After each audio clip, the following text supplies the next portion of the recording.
Well, today, obviously we're live with a little bit of creative writing, which is what I'm doing today.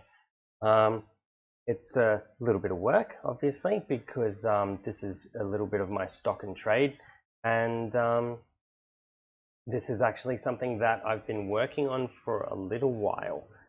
Uh, yeah, so basically it's an older project. It's a project called Gemini that I wrote years and years ago. It's actually the first feature film that I ever wrote, first feature script, I should say. And I got it in my head after talking with a buddy of mine, a close friend of mine, who's a writer also.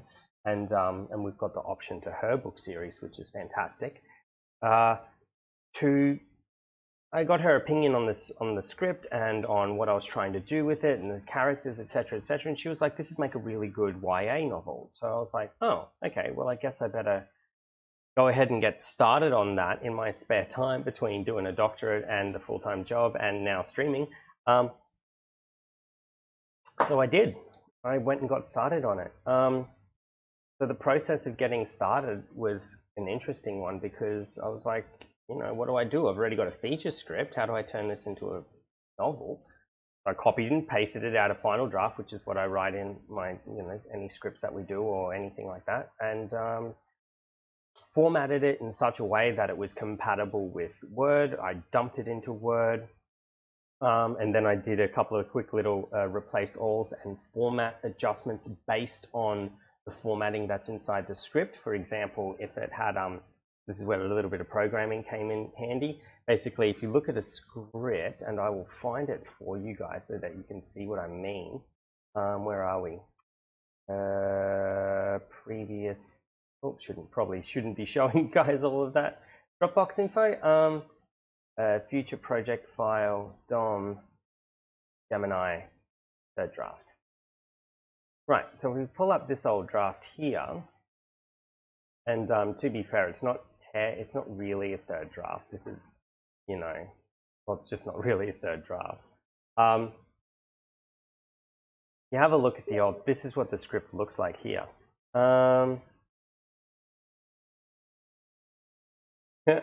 Wolfie is loving me because I went and got all of his extra thingies for him. Anyway, so I got this old script here, and I so he's like said thank you for getting him an extra thingy, and I replied with kiss hugs, and now he's like, lol, what the fuck. Anyway, back to the task at hand. I've gone ahead and jumped in here, and you can see that this is what a feature script is formatted like, right? And Cassandra is a character name. Whenever it's got continued, that means it's a follow-on from the line previously to it. And then if you've got a new scene, you can see it goes external, which tells you whether it's an inside or outside thing. This is a technical element to the production. Like if you're shooting interior as opposed to exterior, you can control the light better. It's not dependent on the time of day as much. You can get away with a lot more. Also has ramifications, like if you were shooting at grandma's house and we're going to shoot part of it inside the house and part of it outside the house. For the sake of efficiency, you would want to shoot everything inside the house first and then everything outside the house. So doing these in the scene headings helps the first AD and the line producer kind of figure out how to schedule this. And the production manager. Back alley is the name of the location or the set, and it could be back alley, dot some other stuff like back alley dot graffiti wall or something like that, and that would tell you kind of whereabouts in the back alley set you would be, and then obviously the time of day, right? Whether it's day, night, which is generally what you try to stick to, or it could be dusk or dawn or morning, evening, however you want to say that. I can't remember what Movie Magic scheduling likes to use. I think it's morning, evening, which basically says that you want it to be in the magic hour, like just when the sun is just setting. You've got about a 40 to an hour and a half window, depending on where on earth you are and what time of year it is, to actually get that footage before this, the light becomes unusable. Yeah, so that's kind of how that is. And this is action stuff here. You can see it goes all the way across the screen. Then there's a character name. the way that they say it, if that's at all relevant. Then there's the actual dialogue itself. And so you can see using this formatting, it's actually pretty easy to be able to go, okay, every time you see Charlie in capital letters, Word or program that's going to sift through this text and reformat it, I want you to grab that. I want you to change it into camel case, or basically capitalize the first letter. And then I want you to put says after it, and then a comma, and then space, and then open speech bubbles. And then I want you to grab this little thing here. Whenever you see this sort of text that's formatted this way at this indent, or because Final Draft is actually in a, what's the name of the type of file? Like a spreadsheet, a CSS, no, a CLS, CSL, whatever, a comma separated thing. This is actually tagged as dialogue line, so you can just say, okay, great, grab the string or the text from there and put a close parentheses after it. Not parentheses, speech bracket, speech bubble, speech quotes. This thing, quotes after it. Ignore those things there, and then all of this stuff here you can just format in blocks of text. And yeah, so I went through and I did that through the whole thing. And you can see this was years ago that I actually looked at this. This draft here is about, 5 or 6 years old. So obviously I've changed a lot as a writer in that time, and a lot of this I just read and I go, ugh, it's so shit. Such bad writing. A broken boot glides through a plume of dirty steam gushing from a man. Like, that's shit writing. You know, it's just, it could be more concise. It could use less adjectives and adverbs, you know, like dirty steam and broken boot. You know, why can't it just be why can't I use simpler things? I've done a good job with the verbs though, which is kind of where a lot of the emotive quality of writing comes from, is the way that you use verbs. Anyway, I've evolved a little bit since then, and very much changed. Well, the way that I write has very much changed.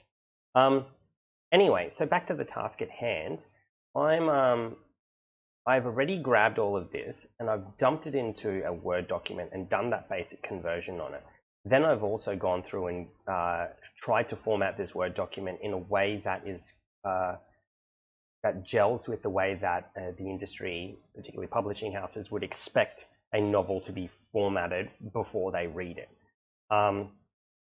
So, you know, you can see here that this is the way it is, and they can print it out and have a look at it. There's plenty of space for notes in there. I mean, that's what a whole page looks like. So the text is big. There's room for notes on what happens in the chapter. There's room for notes in between each line.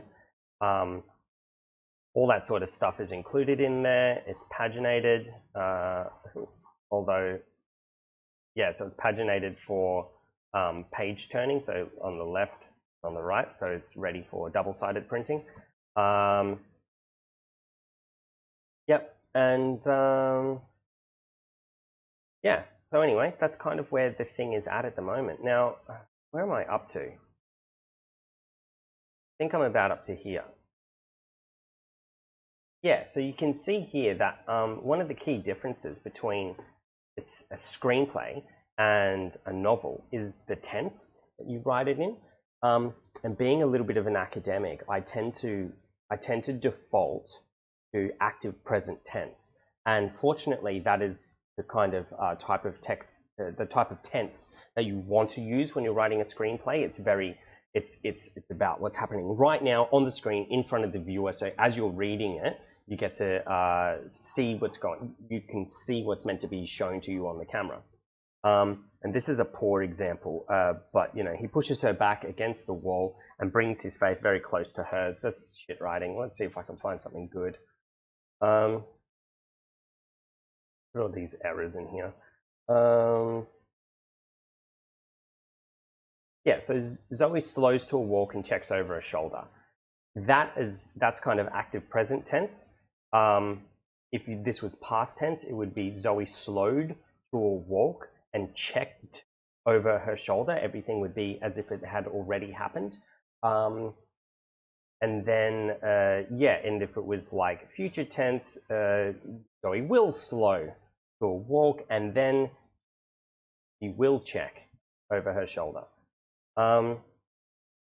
And that's kind of the, we want to do this. This is active present. This is academic sort of writing. It's very present and very, very active.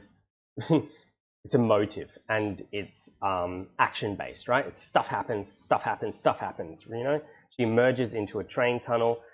Firelight from the platform flickers down the tube. That sort of stuff describes the things as if they're really happening. Now, if you take that and you contrast it with kind of past tense, you end up with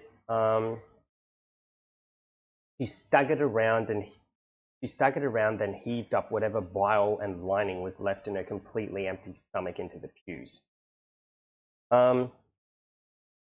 Completely, it should be already empty. Into the pews. As she stood staring down at the muck mixing with ash, the ash, I'm already editing this, the ash of the burnt timber of the pews, Zoe remembered again that she hated this city and everything about it. So everything here, like remembered, rather than remembers, is past tense to kind of describe what's going on, in the past, basically.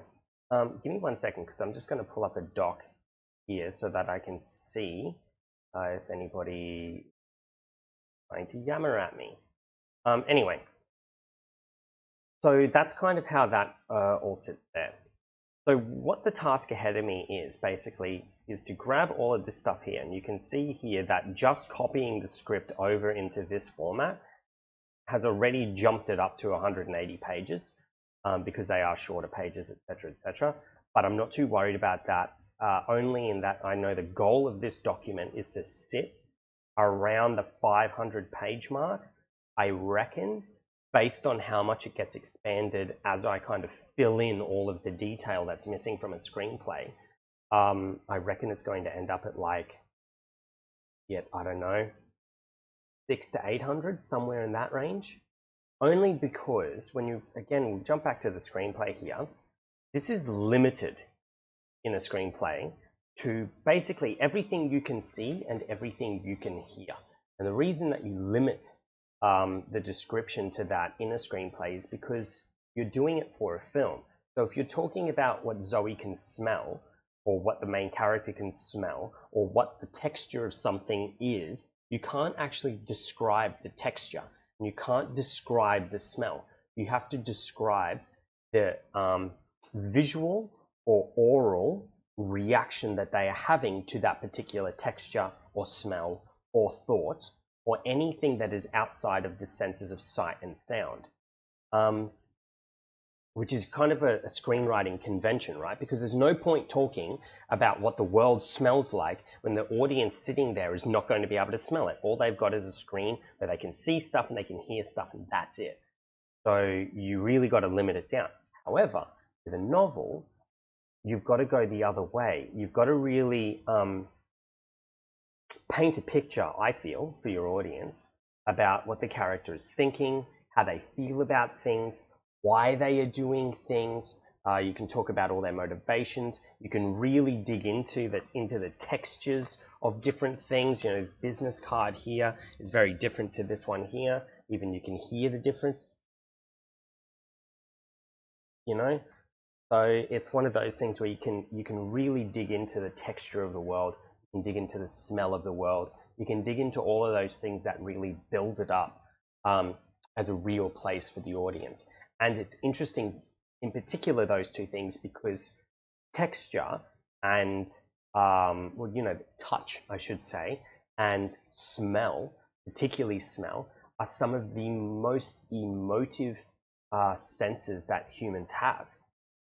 And I can't base that on any research, that assumption, but it's kind of one of those common knowledge things. And if you think about it, anytime that you've ever gone out into the world and you're just walking down the street and somebody walks past you and they've got, the perfume from, your mum's perfume or an old girlfriend, and it's Freudian that I jumped between those two, walk by you, or your dad's aftershave, or you're in a shop in a different place that you've never been before and you smell butter being browned in a pan, or you smell bacon or something like that, and suddenly all of those memories that are associated with that smell come flooding back.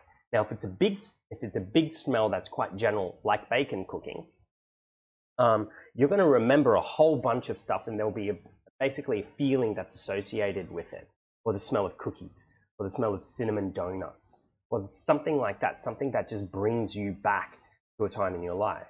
But if it's a very specific smell, like a perfume or an aftershave, it's normally wrapped up in a very specific, oh shit, what did I just do? In a very specific set of experiences for the person experiencing it. You know, so yeah, if it's your old girlfriend's aftershave, perfume, as they walk by, as somebody random walks by, it'll be all of the memories of that person come bouncing back into your brain, or your dad, or something like that. You know, a type of dish in particular. You know, anything like that will bring it all back. So using that to, at least in my opinion, to kind of trigger your audience or to give them a sense of what it's like to be in this world is really important. For example, for me, one of the things that I remember most about when we went to Thailand, for example, was the smell of Bangkok.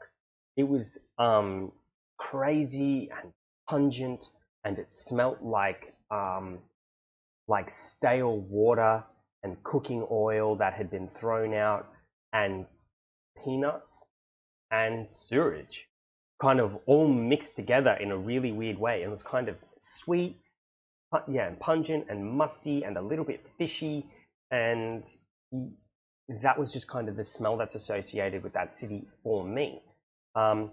And now, whenever I go anywhere and I smell something that's starting to approach that direction, I remember all of that, because the smell of the street food mingles in with the smell of people, the smell of pollution. There's a lot of carbon monoxide in Bangkok. So, you know, all of that mixes together, and all those memories of that place and that time come flooding back, and images of it come flooding back. And so I want to use that sort of stuff when I'm trying to get my audience to be in a place or to feel something about a place. And that being said, it also, in the context of this, in the context of a novel, you can go way down the path of how my character is thinking and what they're thinking about, how they feel about certain things that are happening, what's their decision-making process. And all of those things give the audience, or the reader in this case, a deeper insight into what makes the character tick. And if they can figure out what makes the character tick, they're more likely to empathize with them. You know, because there's an old saying in creative writing that every villain believes they're the hero. And that is one of the things that novels are able to do very well, is that you spend so much time with somebody and you hear about how they reason their way to justifying their actions. You read about it, that at the end of the thing, you kind of feel at least a sense of understanding with them. You may not agree with them, but at the very least you understand where they're coming from and why they do what they do, how they function. And that empathy, it's kind of like what you build up with your weird uncle or your sexist or racist grandfather or whatever it is. You know, they hold old views and they do all this, you know, they may they may express these incredibly terrible views on things, excuse me, but you're more likely to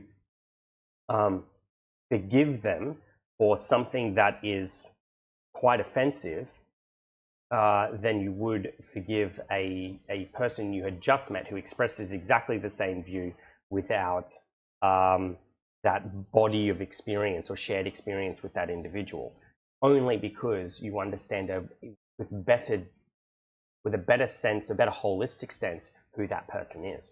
And so that's kind of what I want. Well, that's kind of how I feel that novels function as far as a reader. And also, all of these things really help to paint a picture for the reader. And that's something that I'm really interested in getting into here, because there's a great book called Narrative is Virtual Reality by, what's her name? Mary, no, it's not coming to me. Where basically she looks at the idea of literature as a form of virtual reality, because as you're reading it, and anybody who's ever dug into a Harry Potter book or just gone looking for for a really good reading experience that just sucks you in, and all you're going to do is read this book. Like I remember when I got Harry Potter and the Goblet of Fire for Christmas one year, and I was quite young at the time. I think I was, Jesus. Oh no, maybe not so young. I was about 14, I think. Yeah, so we had this big lunch, you know, big Italian lunch, and we're all there, all my friends and the family there, my cousins and everything, and I sat at the table and I read this goddamn book from cover to cover from the time I picked it up that morning until, like, you know, halfway through Boxing Day or something, I think it took me. I did nothing but eat, read, and sleep in that time period, and that's how engrossing that experience was. So I really feel that it would be awesome if I could get something similar to that happening in this. So that was one of the things that I'm really interested in kind of investigating further, is how does this all come into effect? Give me 1 second while I see what's going on here. Nothing, nothing, nothing, nothing. Cool. Anyway, so without further ado, let's dig in. And you can kind of see already how I'm starting to change this thing to suit what I'm trying to do with it. There's structural things that I want to change already. For example, the feature film opens with a long monologue over something that's like a montage or an animatic that explains the world in its current state. Now, that's important for an audience because they need to understand where we are, what's going on, what are the politics, and those things inform how the world, inform how they look at what's coming up, right? As a character takes a certain action, they will contextualize that action in the world itself. So it was important, I felt, to start it off with a monologue, or basically a premise to the whole thing. And if you look at movies like Judge Dredd, the first one with Sylvester Stallone, it starts off with a big thing like that. Conan the Barbarian starts off with a big chunk of text the same way. I think there's a few others. Normally they're based on books or big bodies of work that need to establish some ground rules on how the world came to be the way that it is. And then after those ground rules are established, then you dive into the story, you introduce your characters, and everything else goes ahead. The screenplay has that already embedded in it, right? Cassandra, who's one of the main characters in it, does a big VO over a montage of images from World War II, about how the war went differently to the way that it went in our universe, and what the possible ramifications of that would be. She describes how the Nazis, well, here it says here, the Nazis lines held and they pushed back, taking back France and Italy, and then pushing across the English Channel and pushing into Britain itself. And then they were fighting there. Lots of people died. London ends up becoming kind of like Berlin. You know, after the big carve up there, half of Berlin obviously went communist, and the other half was still part of the rest of Germany. And you end up with East and West Berlin happening there, and East and West Germany, part of it communist, part of it capitalist.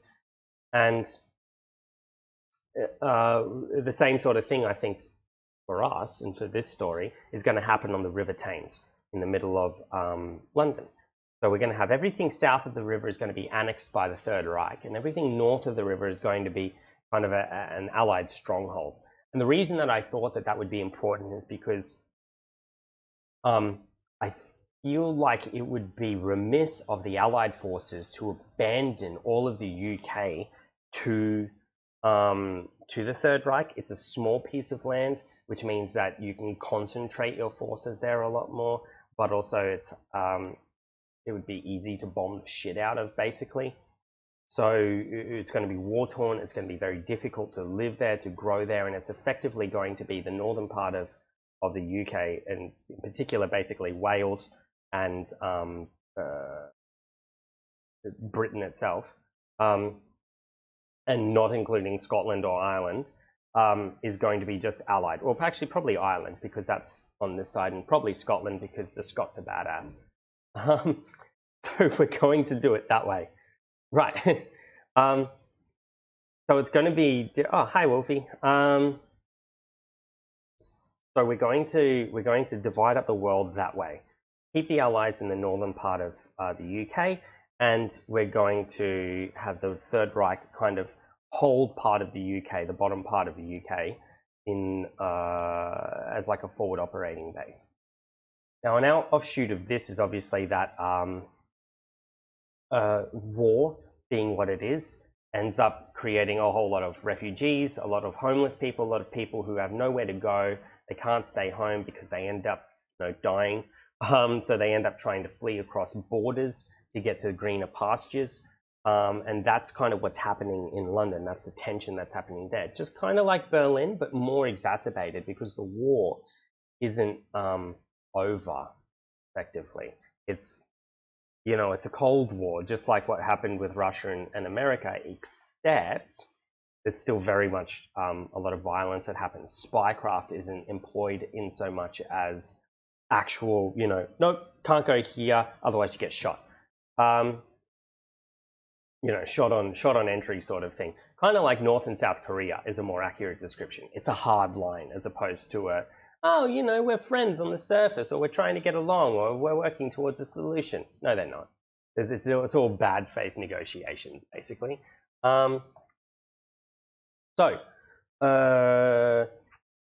Nations of split, economic crash that followed through millions of people into destitution. A photograph of a family of yeah, cool, great. Some really terrible metaphors that I've employed here.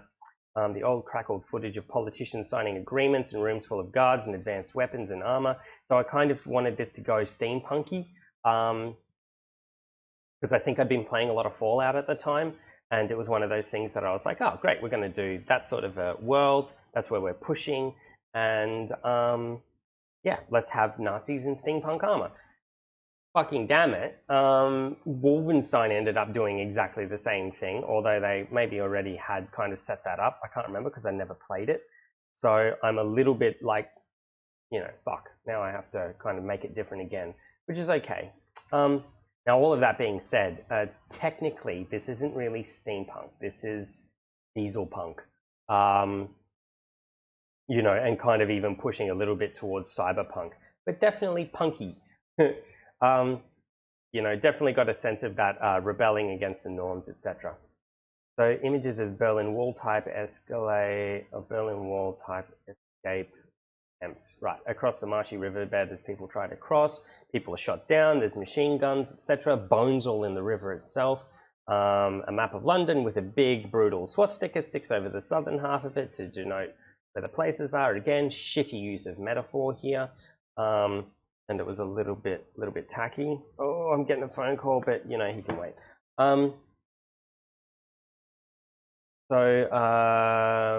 Yeah, and then we end up with the southern part of London, which is full of destitute people, all refugees from the rest of Europe, have all packed in here trying to get over. They haven't been able to get over, and then 30 years later, their children, and even in some cases their children's children, are now floating around, stuck in South London, unable to escape the Third Reich, and basically consign themselves to being the underclass. Unfortunately, as with most underclasses, poverty and destitution has forced a lot of them into destructive habits, and this has been aided in part by the Third Reich's fascination, I should say, with substances, in an attempt to create the Übermensch, or the superhumans. We're going full flog into the conspiracy here. Now, all of this being said, Nazis have been done to death, so there is a little bit of a conversation that I'm having with myself about whether we should maintain these things as being Nazis or whether we should go ahead and try to do something else. We could set this entire story on a completely different planet. We could do any of that sort of stuff. But the reason that I ended up kind of going with the Nazis for now is because I'd read a book called The Keep, which is an old one about basically a group of SS and regular German soldiers who are traveling through, I think it's meant to be Transylvania, and they end up at a castle, and the castle has a vampire in it, an ancient vampire who starts preying on everybody, and that's basically the way that story goes, and then it gets a little bit weird and epic towards the end there. So that's what that story was about. But through that story, you ended up getting a really interesting look at what some of the dynamics were between the browncoats and the SS. Yeah, I mean, like, because the browncoats, which was the old German army, were still army. You know what I mean? Like, they weren't necessarily subscribing to the racist, to the bigoted, to the Aryan, white national, or actually probably nationalist, but not necessarily white nationalist viewpoint of the SS, who were kind of extremists as far as that was concerned. And so there was a lot of tension between those two groups in that time. And it occurred to me that if the war had have gone the way where the Third Reich actually ended up on top and held or annexed most of Europe, then given enough time, and because I'm an optimist, I would hope that the younger generations that come up under that system would start to think critically about how they got to that position. Why does the world have to be that way? Is it necessarily 100% always true that these other races are, what's the word I'm looking for here, are somehow negative or incapable or lesser than, you know, white, blonde-haired German people or whatever? You know, because, you know, and again, that's kind of based in my own hope that human beings are fundamentally social creatures and fundamentally want to work with each other. Very difficult for us to murder and commit heinous crimes and all of that sort of stuff. And yes, we can quote stats and all the rest of it that say that, yeah, you know, it's really a problem and there's lots of wars and we kill more of each other than we do of anything else. And it's, well, that we kill lots of each other. And the world is a terrible and unforgiving place. But my only counterpoint to that would be that if that was the predominant behavior in human beings, wouldn't we have wiped ourselves out by now? Ultimately? So, you know, at the end of the day, I do not believe that man is a wolf to man, effectively. I don't remember where that quote comes from.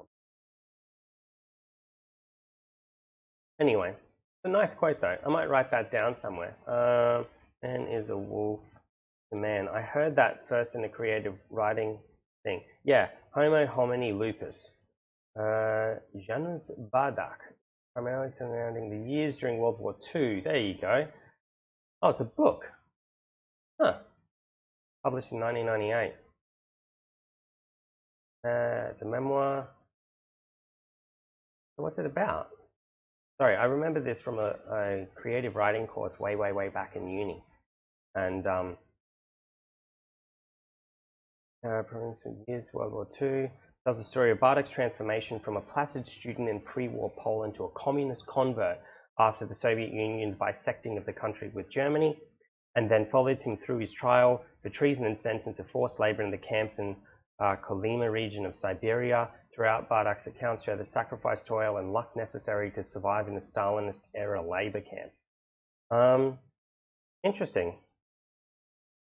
Man is a Wolf to Man is the story of man's brutality to man. Popular criticism tended to compare it favorably to similar historical works, most notably Gulag Archipelago, while at the same time pointing towards its ultimately uplifting tale, not only of man's ability to survive, but also to assist others when seemingly at their worst. Perhaps most damning is Bardak's transformation from earnest communist sympathizer to witness to its greatest atrocities. Man is a Wolf to Man represents an eloquent account of Bardak's transition from naivety to wisdom, which is interesting, because I'm kind of curious to see that ultimately that was whether that was actually the case. And you know, personally, I don't agree. We do terrible things to each other, the human race does, but at the end of the day, it's in our nature to want to help, and it's in our nature to help people that are in pain. It's in our nature to help people that are suffering, because we have empathy kind of hardwired into us biologically, or at least in the most case, with some exceptions.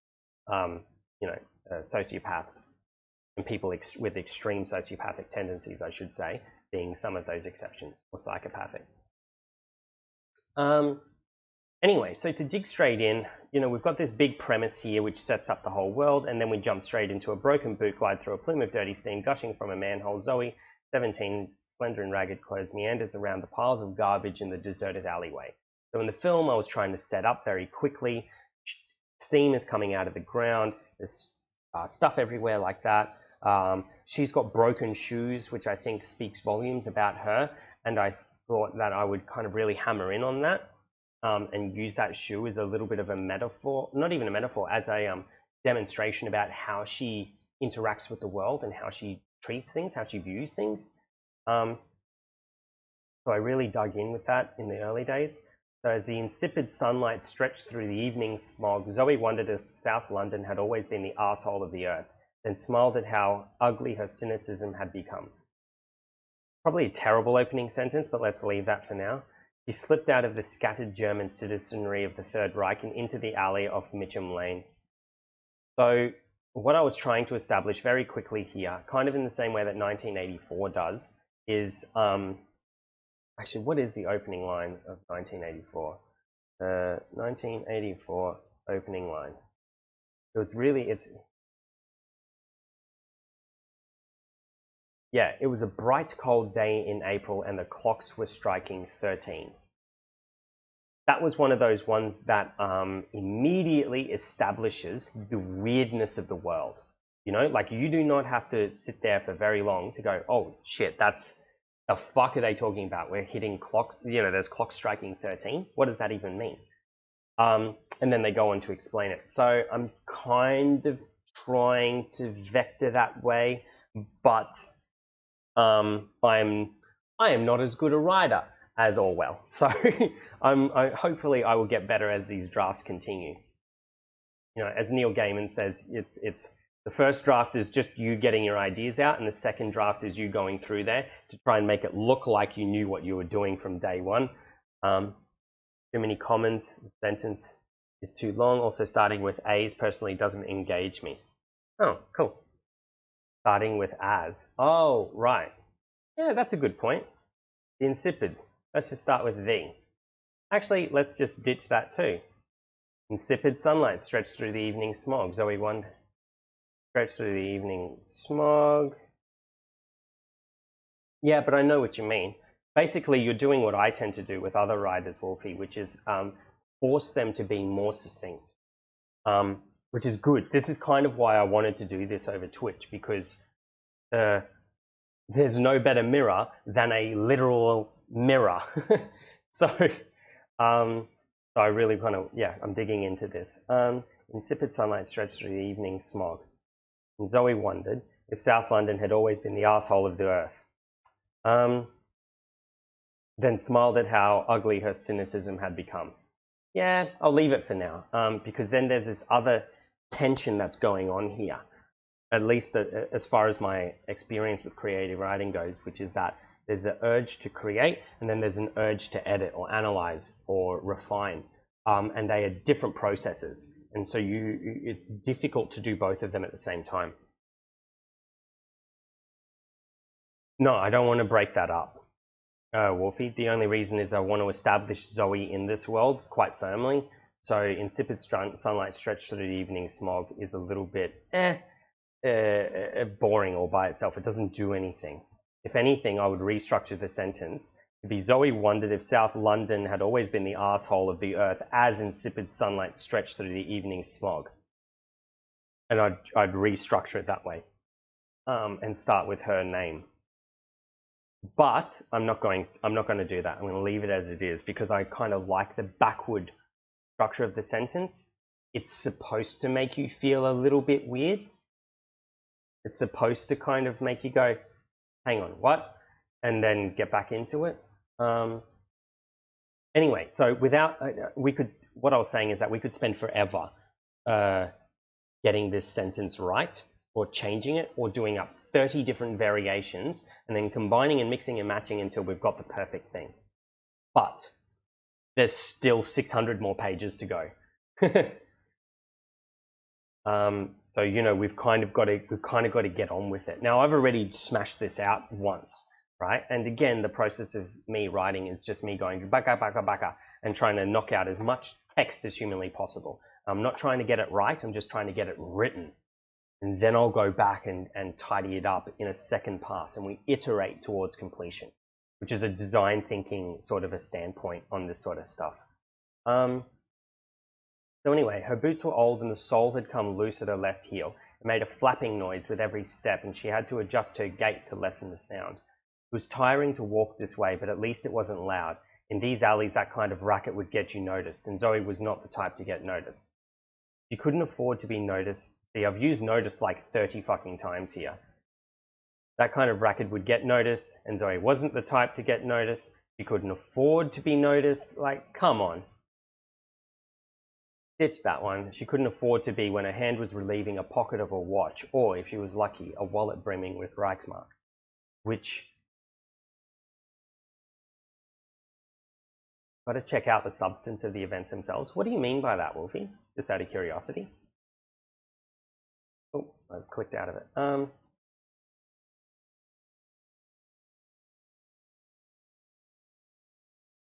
Pocket of a watch. No, all goes tacked onto that, because this here, this if she was lucky, that's the aside that happens in the middle of the thing. Basically, these commas here act as parentheses, if you think of it that way. I can't remember what sort of a comma that is. I think it's a Harvard comma, kind of, not really.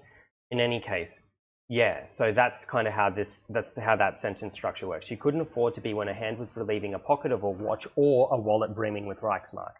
So the if she was lucky is kind of like a thought that tacks in there that qualifies what's about to happen. Yeah, exactly, right? We start big with broad strokes, and then we slowly refine it down. I can't remember who it was that said it. It might have been... oh, it's actually a great quote from June, or from Dune, as the Americans say it, which is, Arrakis teaches the way of the knife, where you cut away what isn't necessary and then say, now it is complete. And that's kind of what any creative process really is like. You start with a loose idea of what you're trying to do, and then you kind of hack away and add on, hack, add, until eventually you've kind of got this Theseus's ship type of structure, which is completely different to what you expected it to be in the very beginning. But at the same time, a more refined version of what you were trying to do. So it's always about, at least for me, with this type of writing, it's about the author's intent. That being said, there are other types of writing where you leave it vague deliberately, at which point it becomes about the reader's response or interpretation. You know, that's kind of the two forces that are opposing here. Is the messenger and message and messagee, and there's kind of a back and forth that happens there, and the story happens in the middle part. You know, for example, writing this story right now, and then I go and oh, Red's watching too. Hey, I thought that was Wolfie for some reason. Hi. Yeah, so editing and writing. Yep. Anyway, so yeah, the story happens in that middle part, that interpretive part. Because, for example, if I was writing this thing here and it was published in 1940 in Berlin, it would be received very differently, considering the way that I paint the Third Reich in here, than if it was presented in exactly the same year in America. So the story happens inside a cultural context. There's no way to divorce the story from that. So, you know, that's just a really academic way of saying know your audience, know how they're going to interpret the things, and try to assume or direct their interpretation, or assume and direct. Anyway, brimming with Reichsmark. This part of town was exceedingly dangerous. See, and this is something that I'm grappling with as a writer, is that my use of language is different to the way that Zoe would use language. She would not use a word like exceedingly. That's very much me telling the story as an author. That's me patting myself on the back, basically. Look how clever my use of language is. Does it necessarily add anything to the story using exceedingly? Not really. Is it helping the audience drill into how Zoe thinks or the way that she looks at events? No, because Zoe doesn't think that way. She's a really reactive person and she has no education whatsoever. So yeah, the word exceedingly, too similar to me, and it's not like her, so that goes. And that's, I'm only talking about that point because I'm going to drill down on that as I go further through this quick edit. This part of town was dangerous, and the thugs around here more than she'd like. See? So that should be a little comma there, maybe. And the thugs around here moved around more than she'd like, but she knew these back alleys and byways like a fox knows a forest. Where a commoner would get murdered for a handful of coins, Zoe would never be seen. Her shoes whispered over the cobbled streets as she whispered. See, now that's in contrast with the flapping noise. So either loose, it's tired, walking, loud, great. So yeah, anyway, that's not really necessary. Let's just cut that out. She fingered the jacket pocket full of dummy plunder from the day's work. And dummy plunder is something that I'm going to come back to in a second. She started at tooting Beck. Some of those sentences should be broken up, at least in my opinion, but it's your writing, yep. Yeah, I mean, possibly. If I break them up and it becomes too short, too actiony, that's going to affect the pace of the writing, and full stops tend to break it up in a way that slows it down, unless you use it for impact. And there's nothing impactful about this part. Yeah, so I kind of set that up here, right? It made a flapping noise with every step and she had to adjust her gait to lessen the sound. So I've already kind of addressed it. So what I might actually do is take this whole paragraph here and drop it in before there. So we change the order of information. And just to circle back to Wolfie's point is that, yeah, I kind of, in the same way that I would advise a performer to be dynamic in their performance, which is dynamic's just a fancy way of me saying I want it to have light and shade and to change, right? Dynamic like dynamite, you know, it's normally a stick and then it explodes. Yeah. So I kind of want this part of the story to be a slow and drawling and considerate and evoke the same sense of thought in the reader as she would be experiencing as she walks through this place. So that's kind of what I'm trying to do. I'm failing at it, but that's what I'm trying to get out of the reader.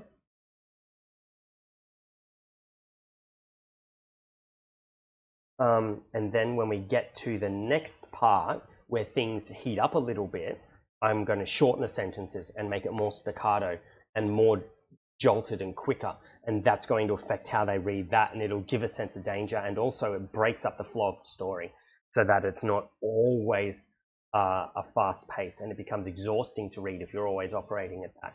You know, they need a rest as well, and I kind of want to ease them into this world. So yeah, I've just restructured that. And into the alley off Mitcham Lane. This part of town was dangerous and the thugs around here moved around more than she'd like, but she knew these back alleys and byways like a fox knows her forest. I'm kind of proud of that sentence. Where a commoner would get murdered for a handful of coins. Let's just delete the handful of coins. Where a commoner would get murdered. Zoe would never be seen. She fingered the jacket pocket full of dummy plunder from her day's work. Yeah, no, from the day's work, because I'm about to say her. Her boots were old and the sole had come loose at her left heel. It made a flapping noise with every step and she had to adjust her gait to lessen the sound. It was tiring to walk this way, but at least it wasn't loud. Which goes to show a little bit about her physicality as well, that, you know, it was tiring and all the rest of it, but she would do it anyway for safety, and that just traveling around in these streets was an exhausting effort. which helps to give the audience, I hope, a sense of the danger and the heightened awareness that she would have to have just to get from A to B. In these alleys, that kind of racket would get you noticed, and Zoe was not the type to get noticed. She couldn't afford to be when her hand was relieving a pocket of a watch, or, if she was lucky, a wallet brimming with Reichsmark. She started at Tooting Beck Station and worked her way south toward Tooting Broadway. So I really wanted to locate this in London. So I wanted anybody who's been there or lives there should be able to go, oh yeah, I know where that is, and then she went that way, and then she went here, and then she went there, and they'll be able to map out those streets in their mind.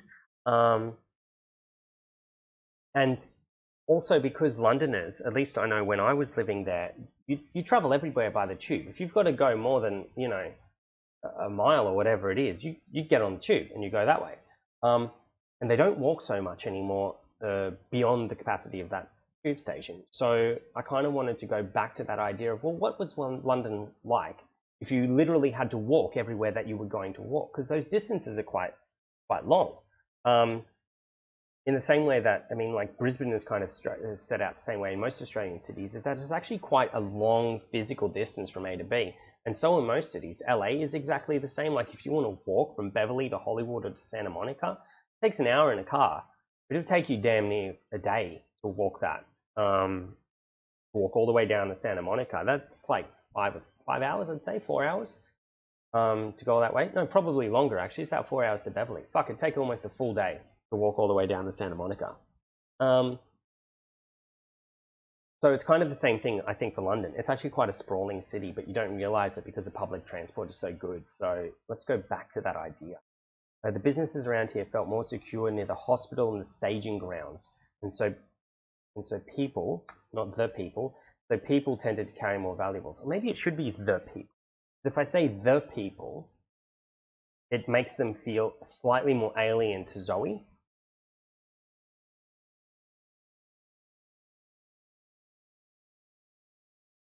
No, let's leave it as, and so people tended to carry more valuables.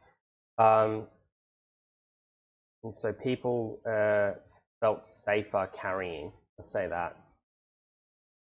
Safer, carrying more valuables.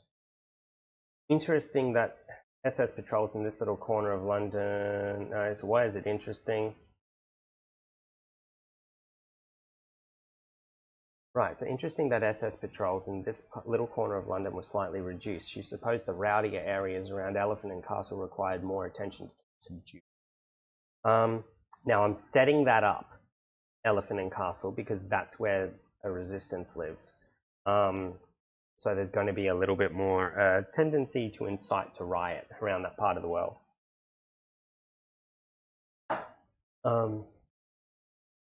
So people felt safer carrying more valuables. Interesting that SS patrols in this little corner of London were slightly reduced. I'm just going to take the interesting away. SS patrols in this little corner of London. Little is irrelevant. In this corner of London,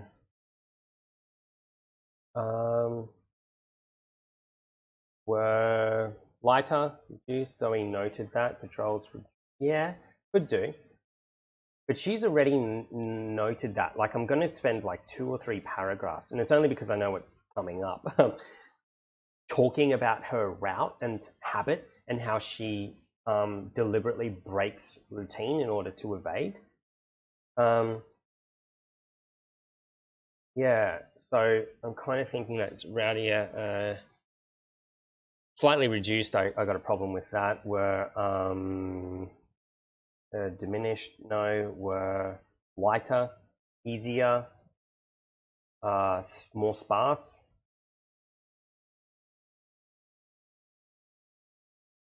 Less frequent. Cool. Thinner. Perfect. Yes. Thinner. The actions I like, the stuff like she turned sharply on her heel and stepped into the narrow alleyway. Zoe was used to disappearing within seconds, had melded into the shallows, much like the smog she'd become accustomed to.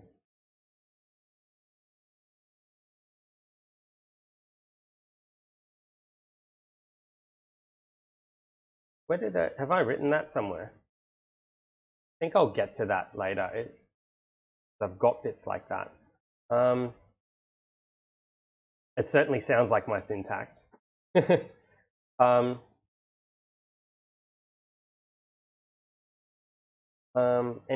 the businesses around here felt. Oh, okay, cool.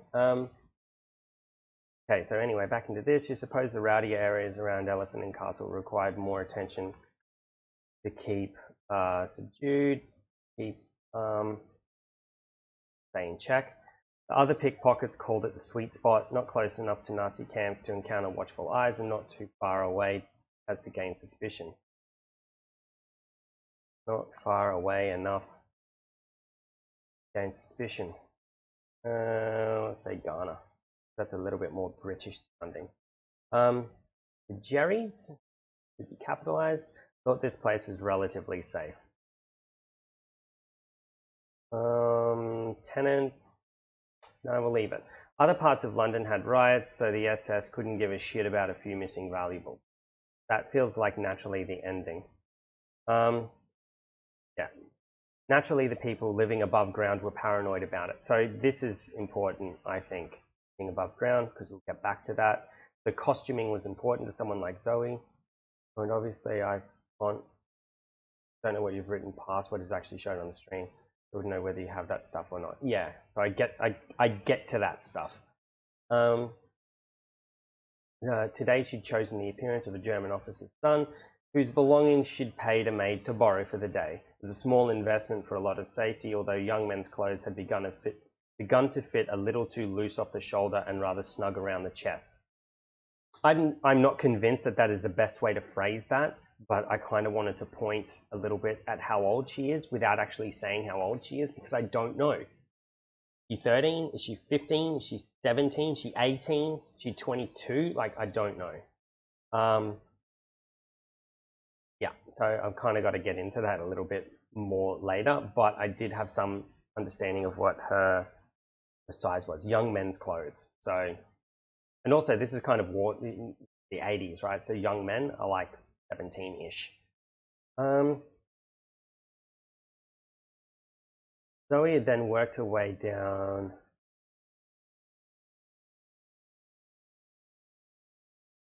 Mitchum, and then Zoe had then.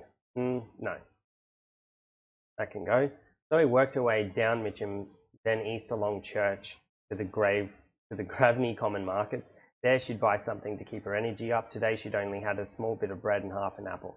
The rest of what she bought she put in a bag. No, can't say that, Wolfie, sorry. Budding feminine figure is one of those sentences that I've not in exactly those terms, or perhaps in exactly those terms, but it's the way that it's historically a way that males sexualize young females. And I'm trying to steer away from that because this is meant to be from her perspective, despite the fact that I'm obviously a white dude. Yeah, can't say developing either. It does a bit, doesn't it? Yeah, so I mean, there was a little bit of thought that went into that. Young men's clothes had begun to fit a little too loose off the shoulder and rather snug around her chest. Because as dudes grow up, our shoulders get broader. And as females grow up, their hips get wider, the shoulders remain the same, and they end up with boobs. So saying it's snug around the chest kind of makes you think about it without actually saying her boobs were growing. So he worked her way south down Mitcham, then east along Church to the Gravney Common Markets. There she'd buy something to keep her energy up. Okay, great. The rest of what she had bought, was in her bag for later. Zoe wouldn't be able to go through the same places as today. Just same places for a few weeks. People needed time to forget her face, and she didn't look like no local. So I've kind of dropped into what's the word I'm looking for here?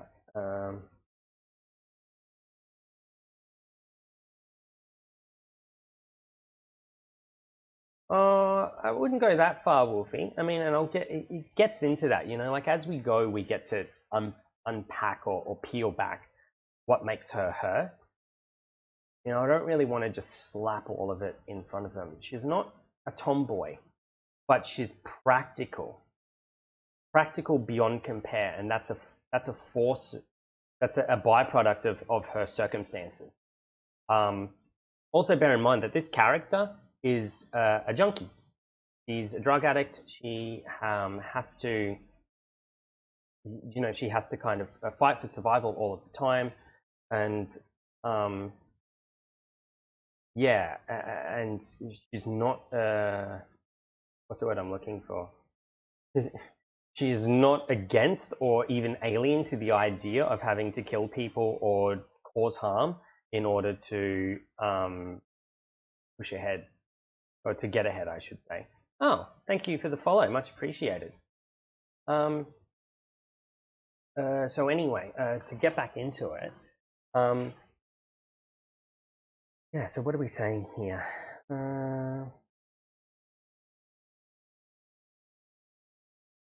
Oh, right. Sorry that. Wouldn't be able to go through the same places. People needed time to forget her face, and she didn't look like no local. So, yeah, I might leave that, actually. It's gone a little bit chav, but fuck it. Her German accent was pretty good, though. Comment there. It was rare for someone to first realize they'd been duped out of their possessions, then make the link to the well-dressed young man who tipped their hat at them a moment earlier. It had happened only 4 times to Zoe. She understood the importance of routine for both her and her marks, or suppliers as she called them. Where they would take the same route to work or school every week, she would take it only once a month. Twice if she was desperate. I'll put a little dash in there instead. Taking the same path meant economy of motion for them, but afforded Zoe reliable anonymity. She figured that out early. The scar on her cheek from when she was only learning was fading with age. That pig Jerry beat her worse than any other would have done. No, would have done. No. What have I written here? That pig Jerry beat her worse than any other and would have done more had she not escaped. So there's a comma there. Or not, apparently. Actually, you know what? That's a full stop. She would have done more had she not escaped. Gotten away, because I'm slowly starting to slip out of my syntax here and into Zoe's syntax. As she starts to recount memories and that sort of stuff, I kind of want to move away from narrator author to in her mind author. Truly, South London was the worst place on earth. As if to underline the thought, a hand swung out from behind a dumpster and clamped around her neck. Before she could retaliate, she was slammed against the sooty brick of the alley wall.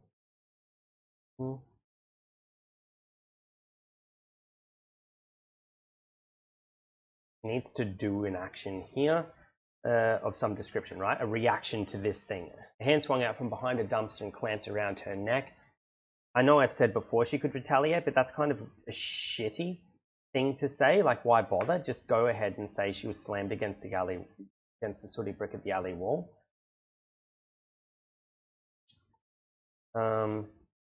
And that could just be sooty brick wall.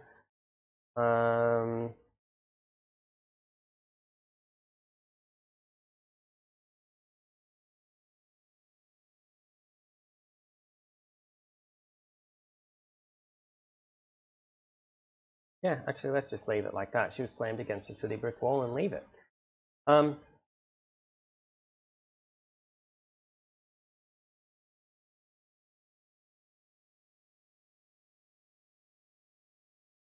Slamming her into. A hand swung out from behind a dumpster and clamped around her neck, slamming her against or into the sooty brick wall. Could do. I feel like I'm mixing tenses there. Because again, that's my instinct, is to always go active present, which is slamming.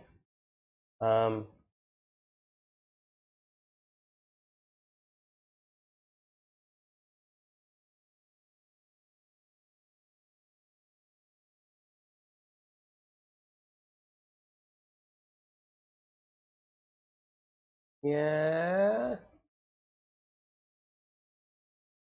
Yeah, let's go with Fred's idea. Went around against to the brick wall. Nah, too long a sentence, Wolfie. The only reason I say that is because this is what we were talking about earlier, right? Like I need the pace of the reading to actually pick up here.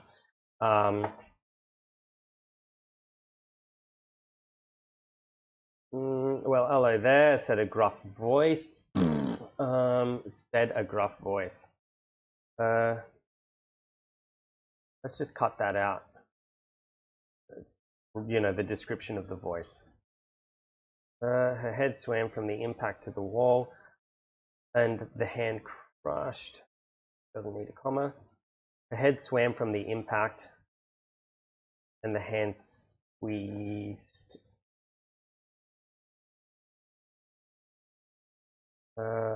Threateningly.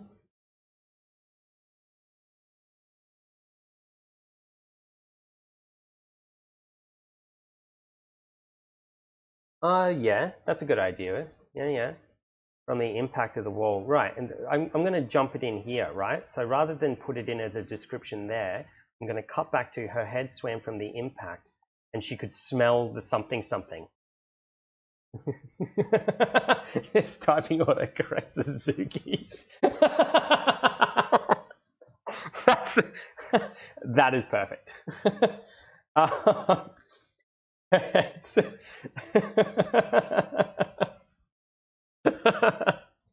Couldn't not be a more perfect indication of how it's Suzuki's. Her head swam from the impact. Yeah, I'm going to mark that actually, because that's perfect. Okay, so her head swam from the impact, and rather than talk about the hand again, we fucking covered the hand, Dom. Her head swam from the impact, and you could smell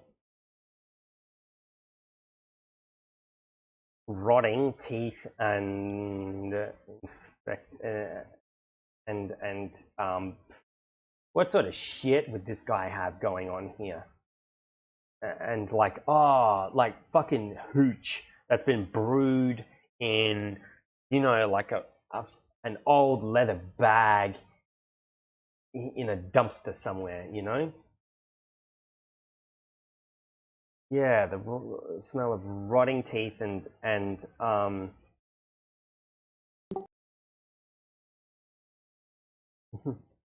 sour stink of grog. Yeah, something like that. Smell rotting teeth and back alley grog. Grog is a good word. Let's go with that.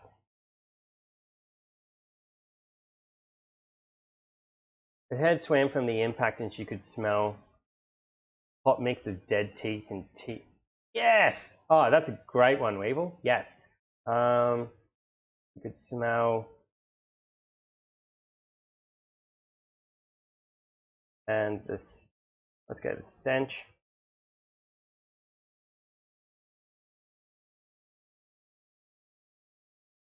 Dead teeth and no, not cheap hooch because he wouldn't buy it. Actually, cheap hooch is great, but that's not the. It's a great rhythm, but oh fucking let's just call it that. Shit grog. Let's just leave. Like we'll go ahead and use that because we're already talking dead teeth, and we may as well evoke the smell of feces. Zoe could feel her short knife in her left sleeve. It slipped into her hand just as her feet touched the ground again, and the grip around her throat relaxed. Zoe, thought you were a bloody mark. Just my friggin' luck. She looked at him, but his name escaped her. She knew many of the thugs in these streets, and their filthy faces sometimes blurred together.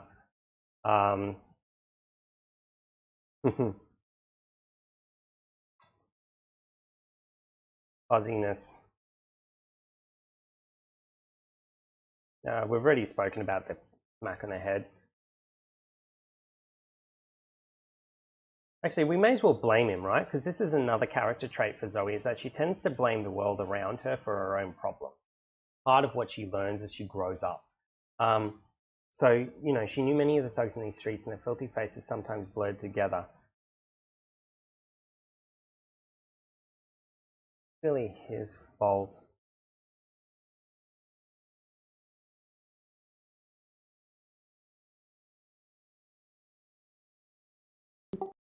Smacking her head around. Charlie, she said. He squinted at her. Mal, he corrected.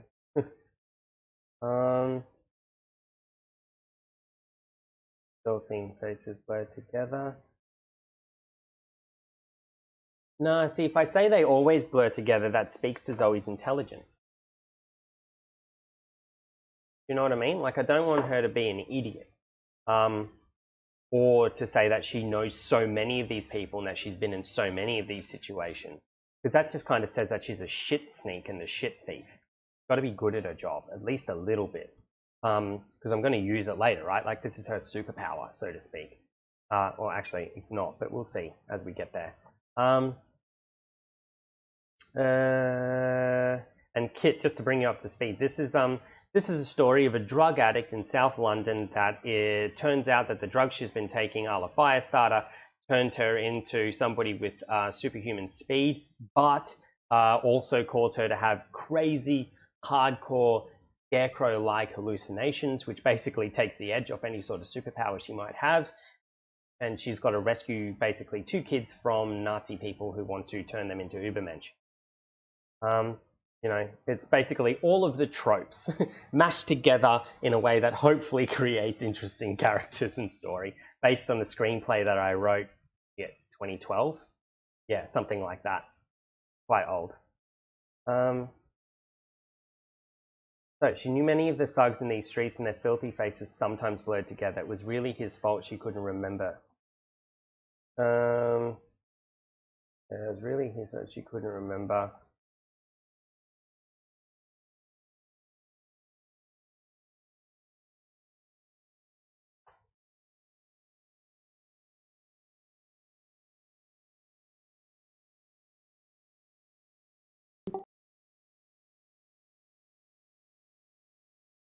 Couldn't have smacked her head around. Charlie, she said. He squinted at her. Mal, he corrected.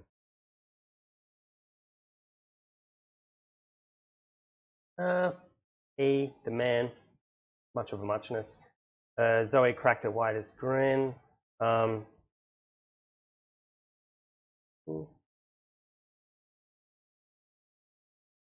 Yeah, possibly. He squinted at her. He did, no, scowled, frowned. I don't want to use frown because frown is like the real common one. How do you describe that look when you're like looking at something and you're like, got that little moment? Anyway, fuck it, let's move on. Corrected, Zoe cracked her widest grin. I know, just gammon, so how'd you go today? He looked down the alley, not real good. No one comes around here no more. Let's keep with his syntax. No one comes around here. Come around. Let's do it that way. No one's come round here no more. Must be I scared them all off. Right, way too scary, she said. He turned slowly back to her. What you saying? Saying you're a big teddy bear, Mal. Wrong thing to say, she realized as soon as the words escaped her mouth. Oh yeah? She shoved her back against the wall and pressed in. Well, Teddy's got teeth. Bad dialogue. Leave it for now, Dom. Move on. His face was close as he put on his best sneer. With this type of criminal or playful demeanor could quickly become dangerous.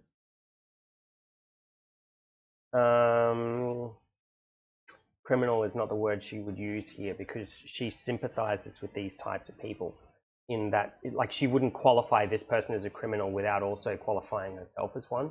She would justify on his behalf. Yeah, Teddy's got claws is better, actually. Good suggestion, Sol. Only because Teddy's got teeth has alliteration, and this type of shitbird. No, that's an American thing. Drop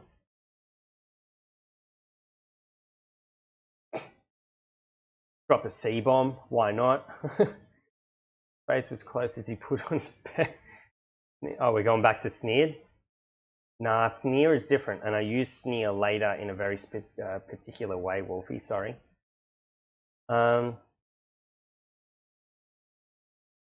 Maybe scowled.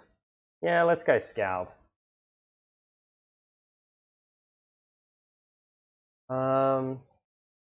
Sneering, because in this world, like, I don't want to say it, but I kind of got it. Rape is just around the corner, right? Like, this sort of thing can turn dangerous really quickly. It's supposed to be dangerous. It's meant to make the audience feel that sense of danger all of the time. It's meant to press down on their backs so that when she eventually does take drugs to escape this, which is coming up in the next 30 pages, the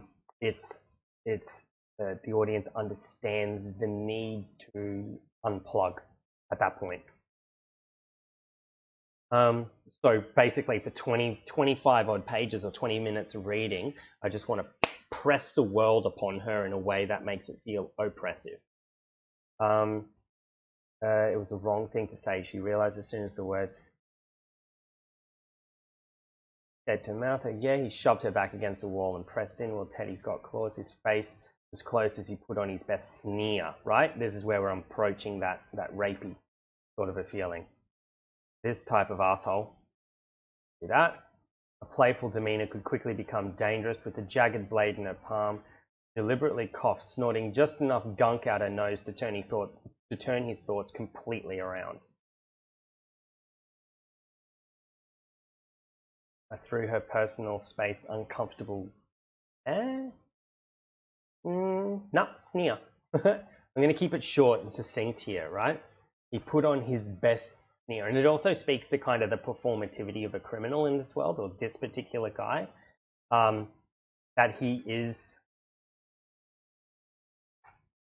performs for himself whenever he is causing pain on other people, right? Like, that's the way that this person sees the world. Because again, just like any villain, he needs to justify his shitty treatment of other human beings. So there's a performance to that.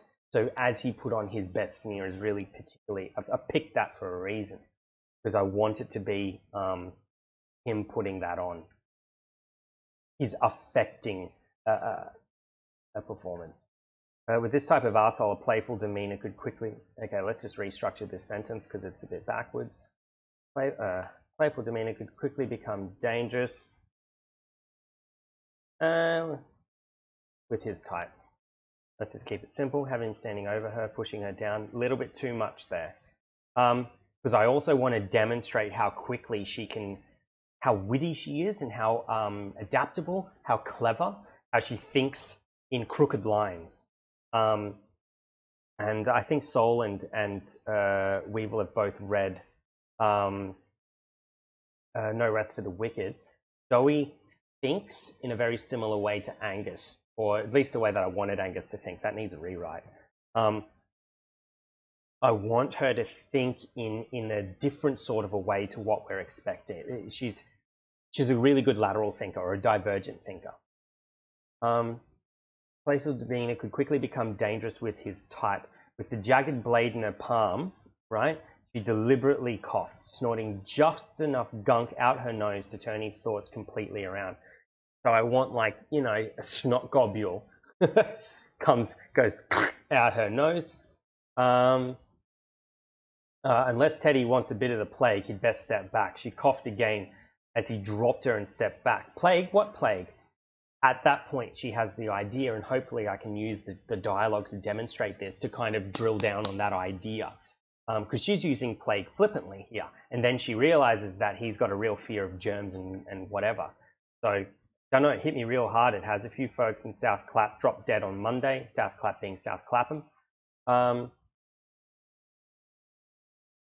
And let's just Londonize that a little bit. No, not South. Ah, fuck that. Let's leave it, because Zoe can speak in a full sentence. I heard about this. Perfect, she thought. A conspiracy theorist. Really? Now, conspiracy theorist doesn't have the same connotation in this world as it does in ours.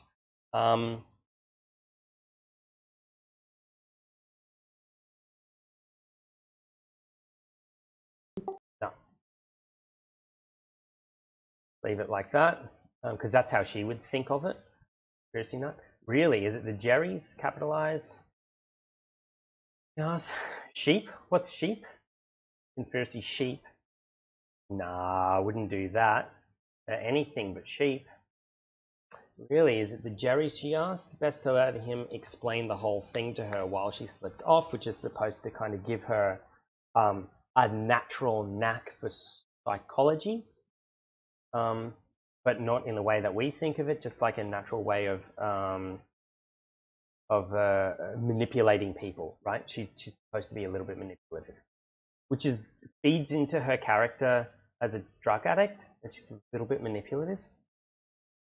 Of course, there's germs. Okay, so anyway, weakness.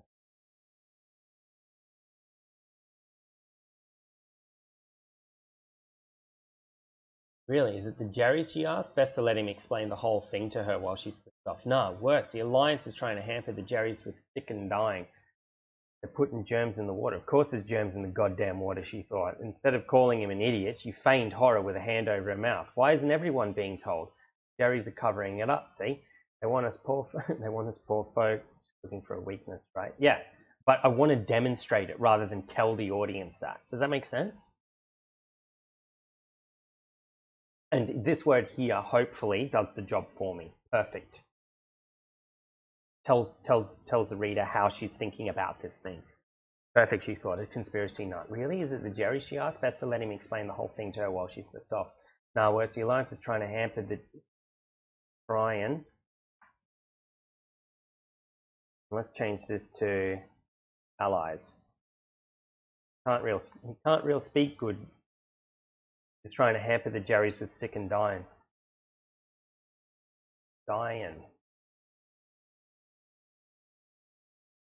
Put in germs in the water.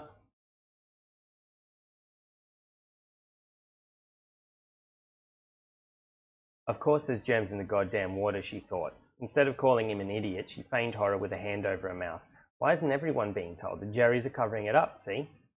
Covering it up, see? They want us poor folk to just drop dead, just because he doesn't pronounce his T's. He doesn't finish his words. They want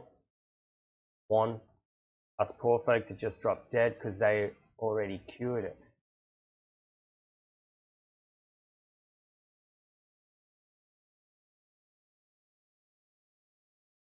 They're sitting around in them brick houses all safe. Well, all safe and such, to use a bit of Soul's parlance, and such. Sitting in them brick houses all safe and such while we all drop dead. They can't do no genocide because of the treaty, but they don't have to help neither.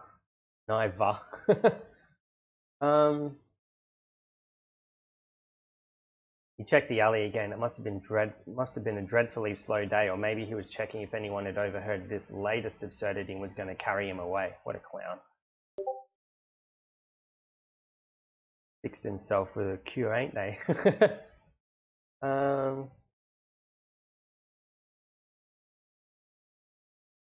Yeah, I like that. Fixed himself with a cure. Cure. Apostrophes. No, we do need them. Yeah. Know what I mean? Like it's the reason I'm putting him in here is because I want to clearly show that there's a difference in intelligence between this person and Zoe. Zoe is not the common Ken criminal that we think. You know, she's got to be a little bit elevated above that. She's got to be smarter, instinctively smarter. And an easy way to do that is with the language. Also, just, you know, for reference here, what is it? Big Lebowski, weird ass dialogue, I reckon might pop this up as an example. Where is it? Because there's this big quote in the Big Lebowski. Fuck, I'm not going to find it. where basically old mate goes on and Jeff it's Jeff Tank, no Jeff fuck the guy from Tron, I think it's the guy from Tron. Anyway, sits there and he basically has this whole paragraph of like kind of whatever thing, and it just goes on for fucking ever. And it was written like that. If you look at the actual script, it was written like a hodgepodge. It had apostrophes all through it. It was full of ellipses, those ... dots, all of that. What a clown. That's me speaking, not Zoe. Could Zoe call people clowns?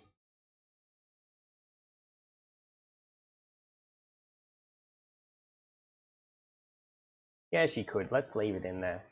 Says what I need it to say. You have a good one here? Nah, slim pickings. No one carries much cash anymore. And what I would have done had I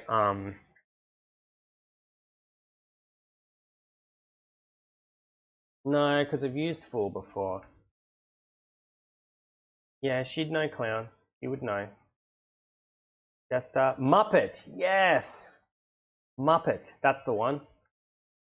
I mean, they wouldn't know what Muppets are in this world because Muppets were never invented.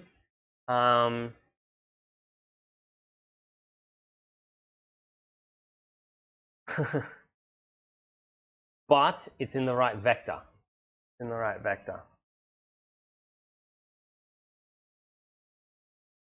Why don't we make up a word? Why don't we make up something that's particular to this universe, right? No, marionette's too. We're finding a direct analogy. Let's invent something new.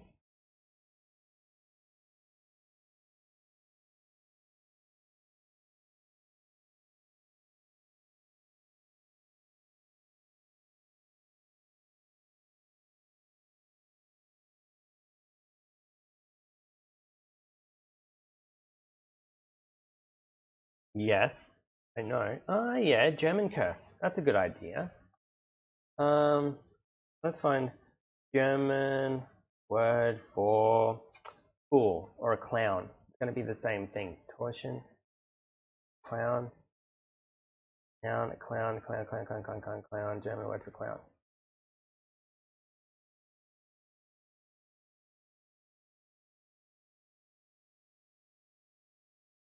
To act the clown. The clown spielen. Hang on. Clown is a German word.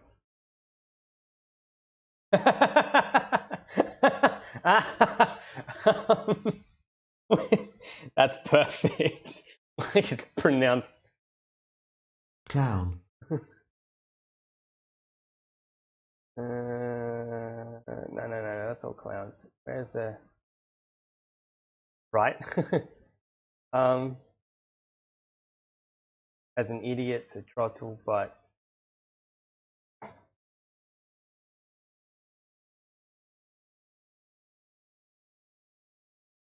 let's go German word for jester. Nah. Right. 5 more translations. Hoffner, Spirit, Witzbold, a joker, a comic, a jester, a wag, joker, jester, quipster, clown. Call him a Hoff, right? Hoffner, jester. Witzbold. The Witzbold. Dummkopf. Yeah, that's a good one. Because that's a dumb fuck, isn't it?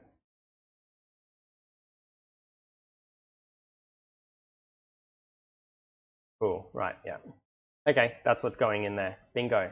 Perfect idea.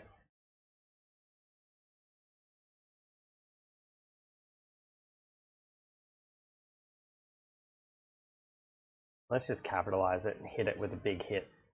Yeah.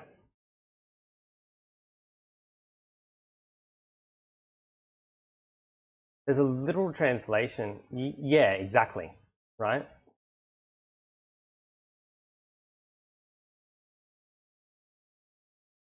Yeah, like in Italian, it's your cape.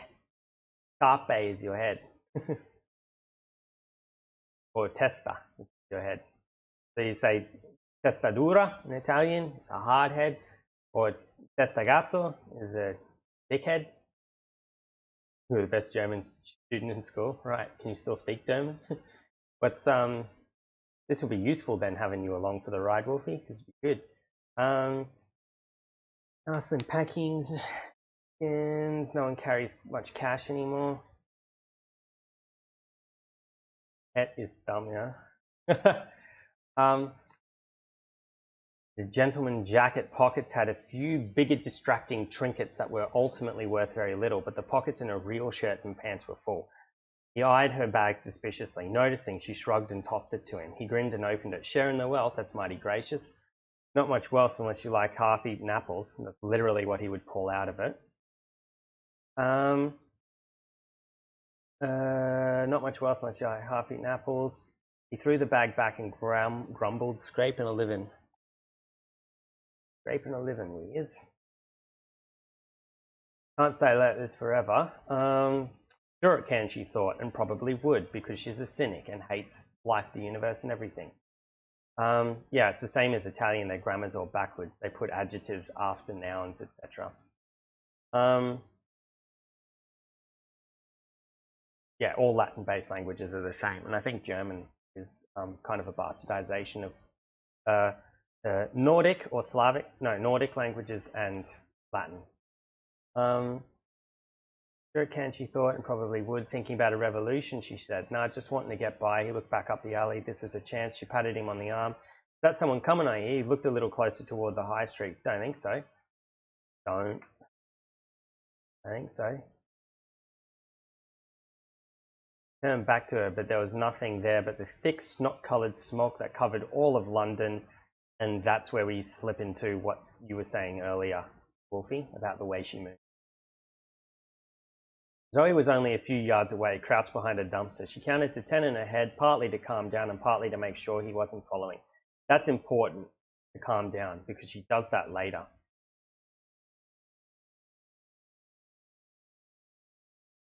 Don't reckon? How about don't think so? With an F, just to be full dick. She opened her hand. Let's not get bogged down in the details. Let's keep pushing, keep pushing. Zoe was only a few yards away, crouched behind a dumpster. She counted to 10 in her head, partly to calm down, partly to make sure he wasn't following. She opened her hand and looked at her prize, a thin gold chain and a single ear stud with a smooth blue stone set in it.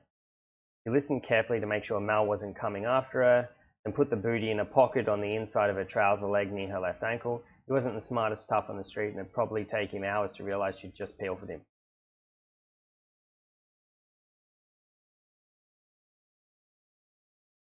Pilfered his... pilfered. Realize... Nicked. Said left, right, what? Where?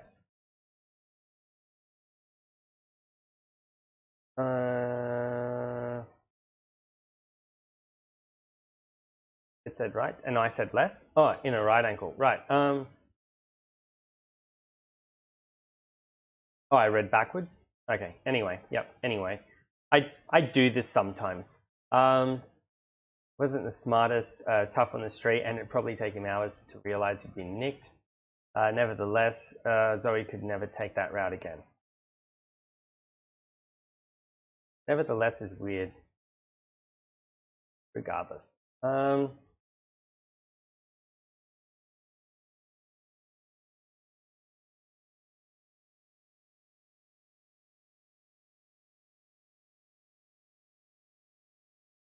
No, let's leave it as nevertheless. Because that's a British thing.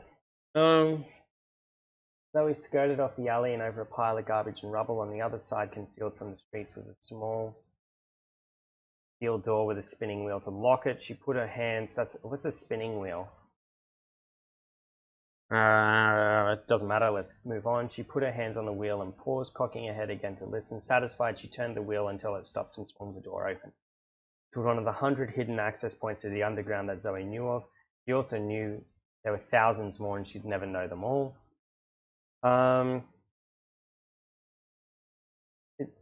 Yeah, it's a spinning wheel to lock it, etc. I think I've dug in enough. Let the heat cool off between taking that route again. Not the heat though, heat's cops, and that's a real American thing. Heat. No,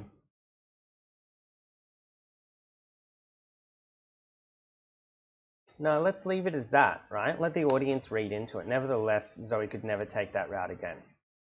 And actually, no, I've used never twice there. That's why I wanted to change it. That's my instinct. Regardless, Zoe could never take that route again. Do that. On the other side, you can see, yep, cool, we got it through all of that. This was just one of the hundreds of hidden access points to the underground that Zoe knew of. She also knew there were thousands more and she'd never know them all.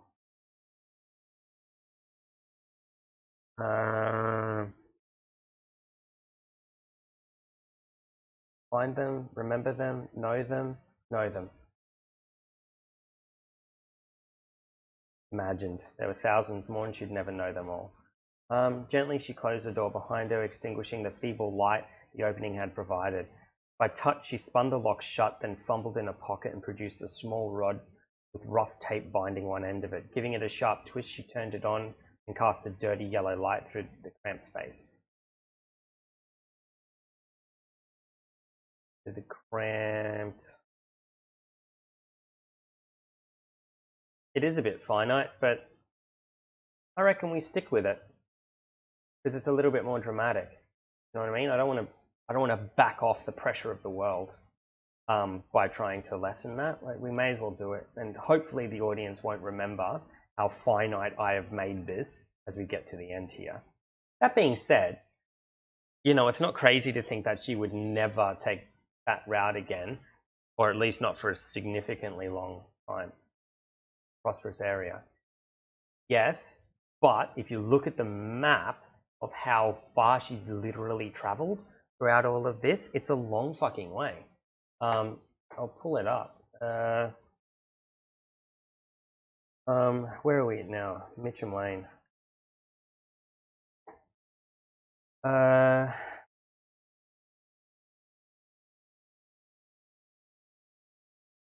Yeah, so if we look at this, that's Clapham Common up here, and then she's taken a route that's basically takes her from Clapham Common down here to Mitcham, through the park. There's a hospital there, and the staging grounds are the common areas, and then she goes up through here until she gets to Tooting Beck, and then she goes into the underground here and travels via underground to get back up to Clapham Common this way, because that's the way the underground literally travels.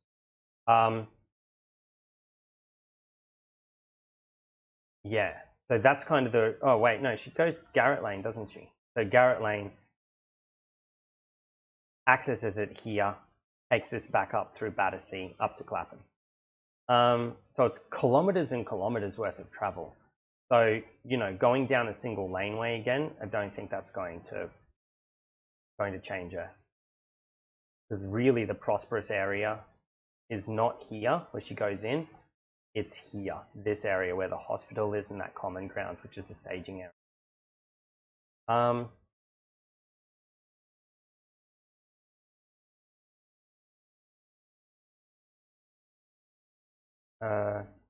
Yeah, I put a little bit of thought into that.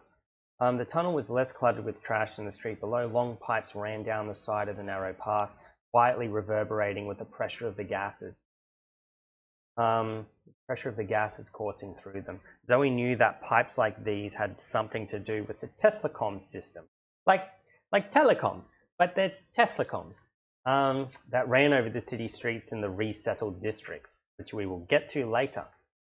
Giant pylons that hummed with electricity, sporadically arcing hundreds of yards as they transmitted information and power around South London. Zoe had a knack for trinkets and mechanical things, born of trial and error, but that kind of contraption and the knowledge that drove it may as well have been magic to her. In fact, anything that couldn't be sold easily was beyond her understanding, not because she couldn't learn, but because she simply didn't care. That's meant to speak to her character. The hallway terminated in an iron hatch in the ground. Abruptly ended. Adenine hatch in the ground. Zoe flung it open with far less consideration than the first door. Consideration, noise. First door, an ancient rusted ladder led down into the dark. It wasn't ancient though. Let's just leave it as a rusted ladder led down into the dark. Putting a yellow light in her teeth, Zoe dropped down the hole with cat-like grace and caught the rungs just below the opening. A makeshift torch spread only just enough light for her to see the rung on the ladder. Zoe knew these tunnels well. At the bottom, she would be standing on the old train lines that were part of London before the war. She eased herself off the ladder onto the tracks. As the ground was gnarled with a coat of rubble from the ceiling. To the tracks. Restructure this. Twisted rusted ladder. No, it's not necessary to elaborate too much, I think.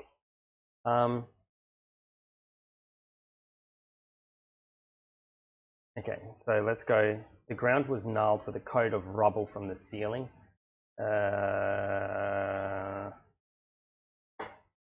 Shaken ceiling. No, let's just leave it ceiling. Tunnel ceiling.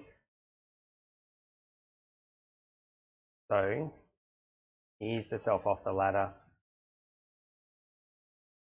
Eased herself onto the tracks. A slip in these ancient tubes could mean an agonizing walk home or a slow death. The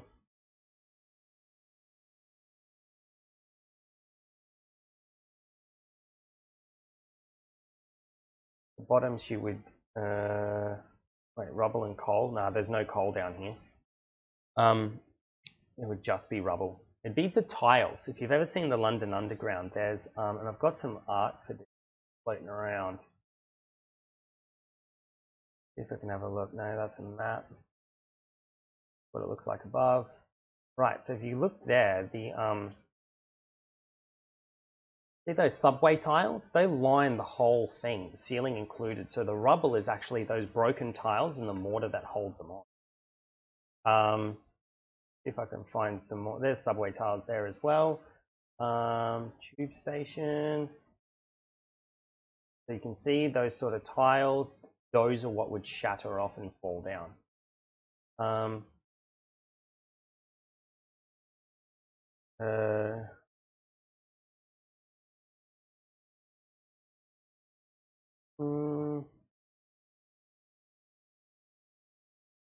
Coat of rubble from the tunnel ceiling. Probably not. Yeah, look, I don't want to get bogged down in this though. Do you know what I mean? Like we could spend forever picking the perfect description, but the question really is this good enough? Is this getting the point across? Is it confusing? Is it, you know what I mean? Like the clarity is going to come in later iterations. Otherwise, I'll spend forever getting the sentence right, and I'll end up getting the tree right for the forest. No, not quite. It's a gentle thing. Gentle. And quite honestly, I'm kind of just run on instinct when I'm like, okay, no, had enough of that, need to move on. Or this actually isn't right for other purposes.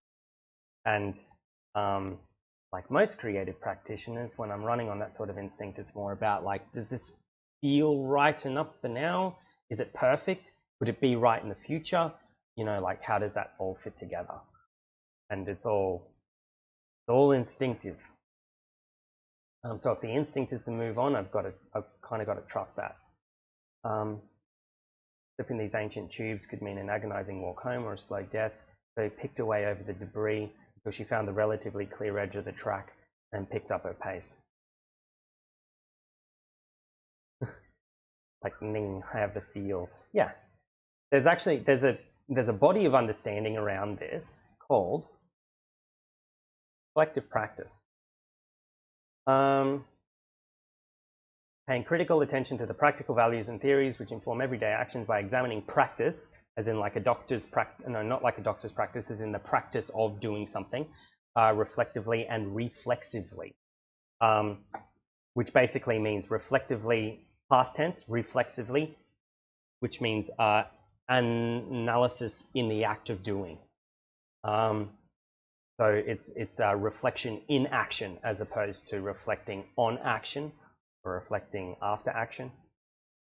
So yeah, that when you say the feels or being in the zone, that is what reflective practice is actually pointing to. And if you really want to dig in, a great book called The Reflective Practitioner by Donald Schon, spelled S-C-H-O-N.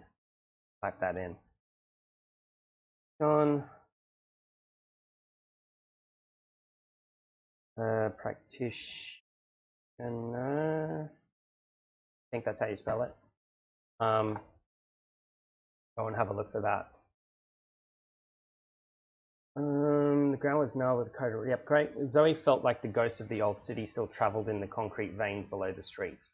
Stumbling on a desiccated corpse in these tunnels wasn't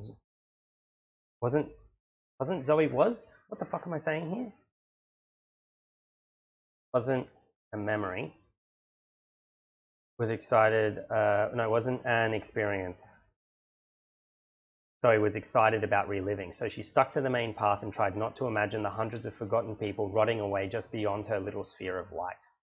Venturing a new route forced Zoe into battle with her imagination, which she often lost. Her mind simply wasn't what it used to be, she thought. That's going to come back later. And this whole idea of battling with her imagination, that thing that human beings do when they step into the dark and suddenly they remember that they saw The Exorcist or Annabelle or one of those things, and scary things start to materialize in the back of your mind, and that's where that fear comes from, whether it's something supernatural or something alien or something other or something predatory is in the dark, and that's hardwired into us. So I'm hoping that this thing here, hopefully, will help the audience get a bit of empathy with her. And it's also going to play a part in how the drugs interact with her particular mentality, her particular psychology, which happens a little bit later.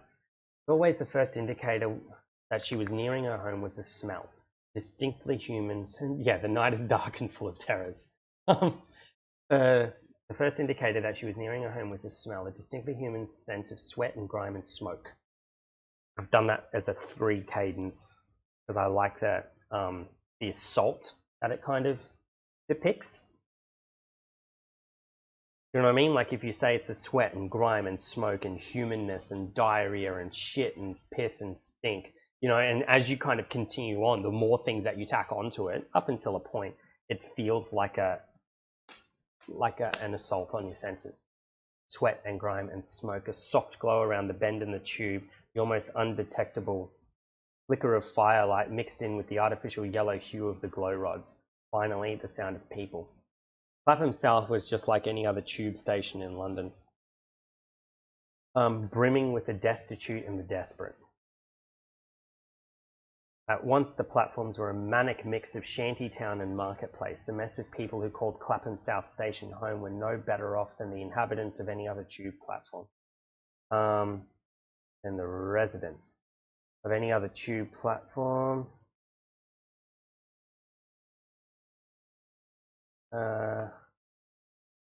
Of any other platform. The same unwashed silhouette of humanity in every corner. Beady rat-like eyes watching fervently for danger but curiously floating over cracked lips.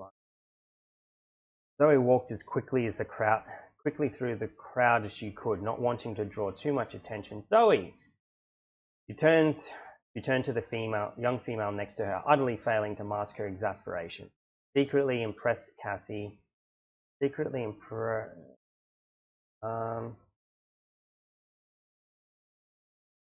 was secretly impressed. Let's put Cassie in here. Cassie, the young female next to her. Hardly failing to mask it. But covered allergy tastes like soot and poo. I don't know where that line is from, so she turned to utterly failing to mask her exasperation. Secretly impressed, Cassie had made to slink in next to her. Slink up next to her. Let's just say slink up to her without.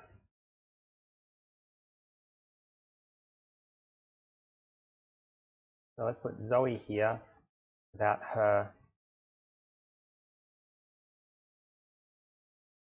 realizing where he had come from. Oh, Jesus. Right. Yeah. Fucking salad fingers. Whatever. Who's the salad fingers in Conan that we keep talking about? I can't. Is it salad fingers or no? It's fucking Warframe. Alad V. Salad fingers. Anyway, Cassie, what do you want? Cassie feigned her indignation. What? I can't even talk with you now? Zoe was cautious. She knew this girl, but a degree of wariness was always a good idea when Cassie was around. A kid, really. In her early teens, Zoe guessed. She had asked once and found out that Cassie was an orphan and didn't know her age herself. Cassie had proudly complained that she would be a teenager and then snatched a small pie right out of Zoe's hand and made off with it. And Zoe gave chase. It was as if the wiry teen dissolved into the smoke of South London. We've used that before to describe Zoe. It was as if the wiry teen had completely evaporated.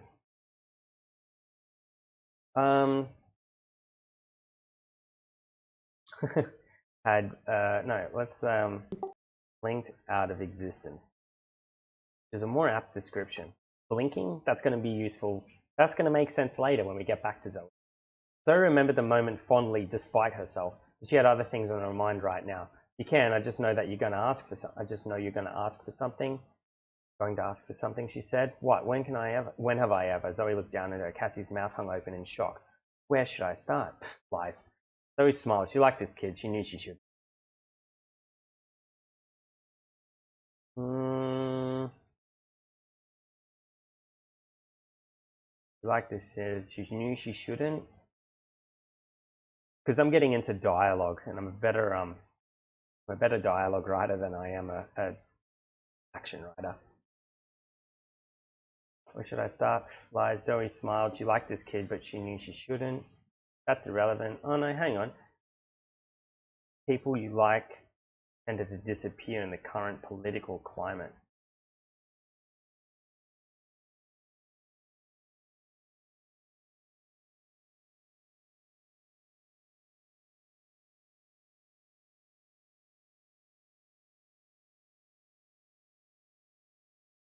Knew she shouldn't.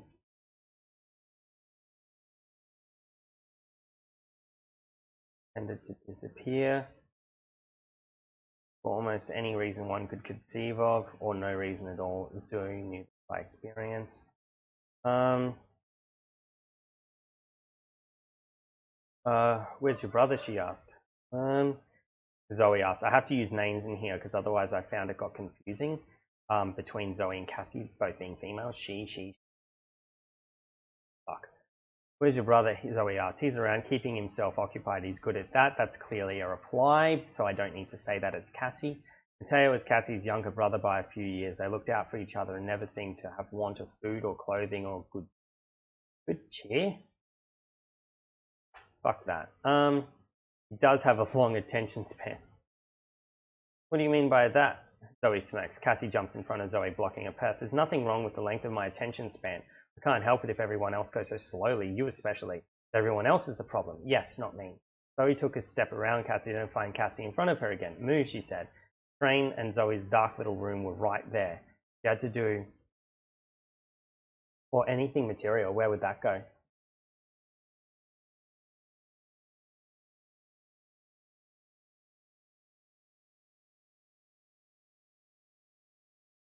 Zoe took a step around Cassie and find Cassie in front of her. Move. Right there, she had a lot to do and not a lot of time before curfew. Food, clothing. Nah, let's leave it. Food and clothing. Doesn't know where they live or any of that other stuff. She had a lot to do and not a lot of time. We're applying the way of the knife. Cutting out if possible. She had a lot to do and not a lot of time before curfew. She could move easily after 6 in the evening, but why risk being stunned and dragged off by the SS in the middle of the night? Zoe had heard stories. Zoe had heard stories about what happened to their prisoners. Beatings, torture, interrogations that lasted for days for scraps of information. No one came back from the dark halls of the What have I put there? The Corrector Institute. Basically a prison. Office scraps. No, scraps of information. Because it is information they're looking for.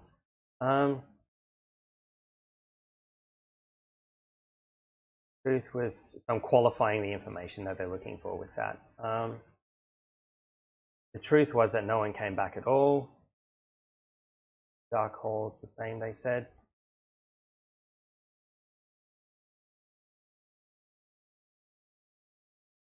Wait, so what? I've just said the same thing twice here. The truth was that no one came back at all. Of course it's the fucking truth. We've just said it.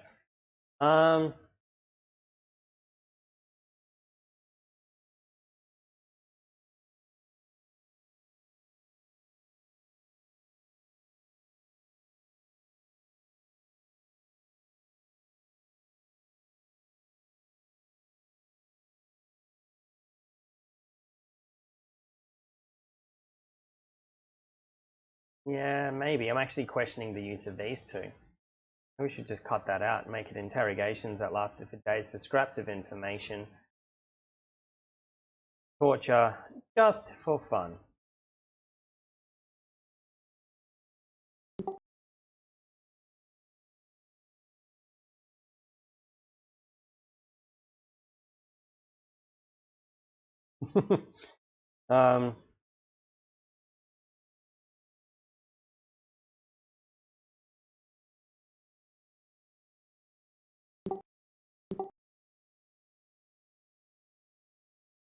Yeah, sure.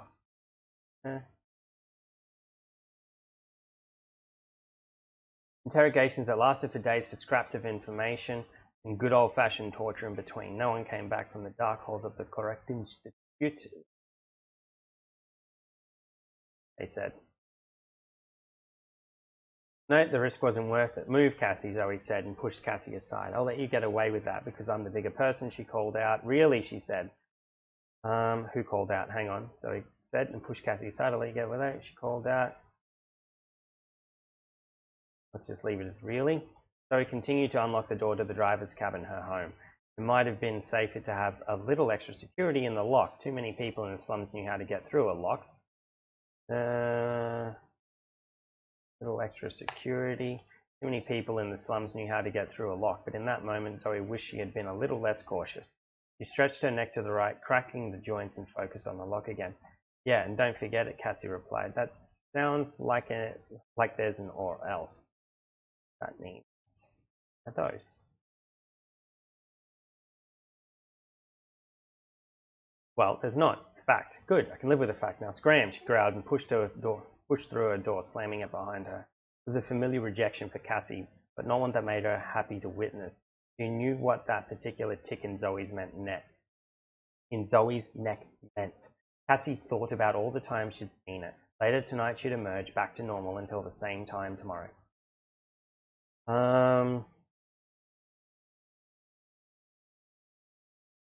Let's change that for a couple of days.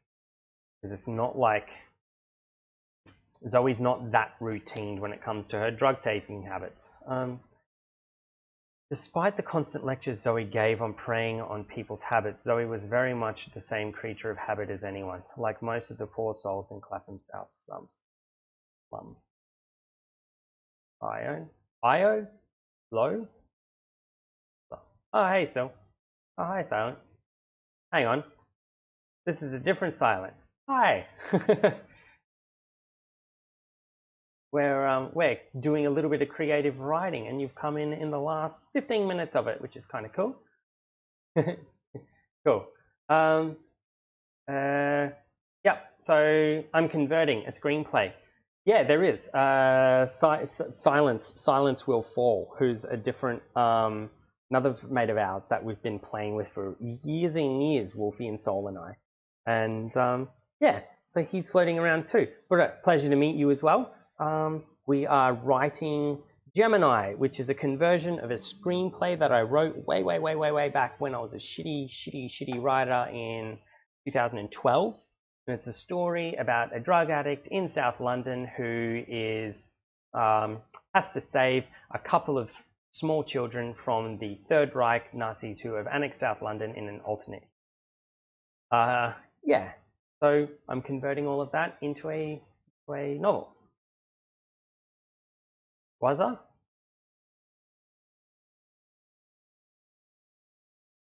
Oh yeah. No, was very much.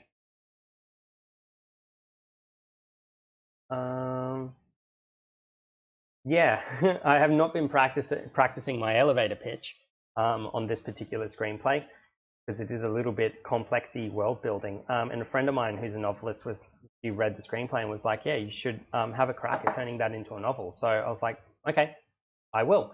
And I may as well do it on here because why the fuck not?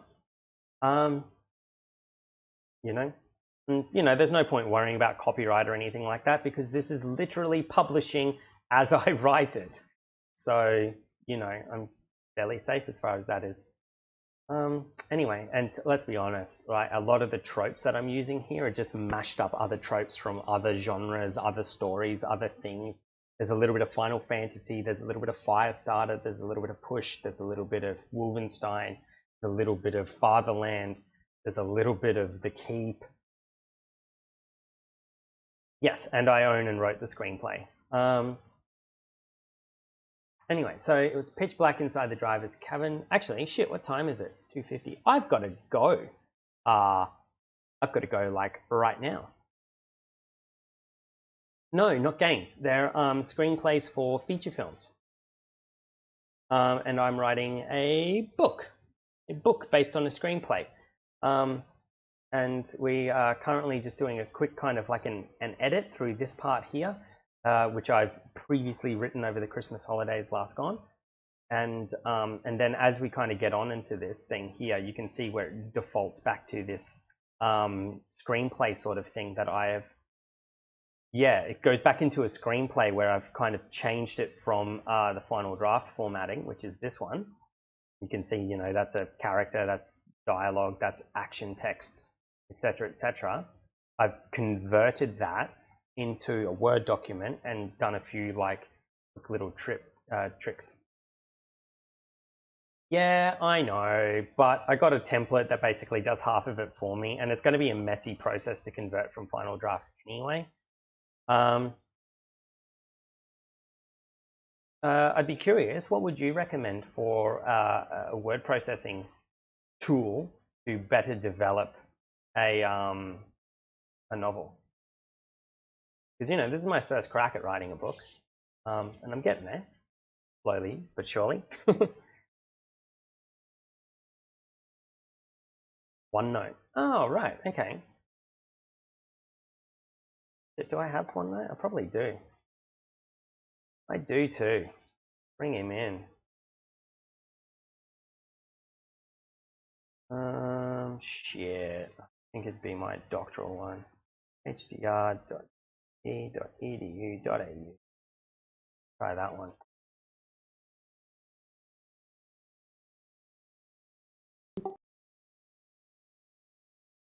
Yeah, I can't remember my password. Oh, fuck it. I'll do it later. And lay out when novel is done using publisher. Right. Okay, cool. I'm going to just put a marker in there so that I don't forget to come back to that moment, this moment in the chat and read this. Yeah, right. Okay, great. That's good to know, man. Thank you. I will definitely check that out. I'm assuming you're a dude. I don't even know why I assume that. Thank you kindly for your suggestion. I've put a marker in, so I've got that locked in. Anyway, so, okay, so OneNote, publisher. Last time you looked. I had a shower today. I was a dude. Tomorrow I will do just like the dancers do in Conan Exiles and Flip Gender after pushing a massive piece of timber around in a circle for a period of time. The metaphors are rife in that analogy. Yeah, right. It's interesting because I'm using chapters as bookmarks, so I can kind of reorganize as I need to there.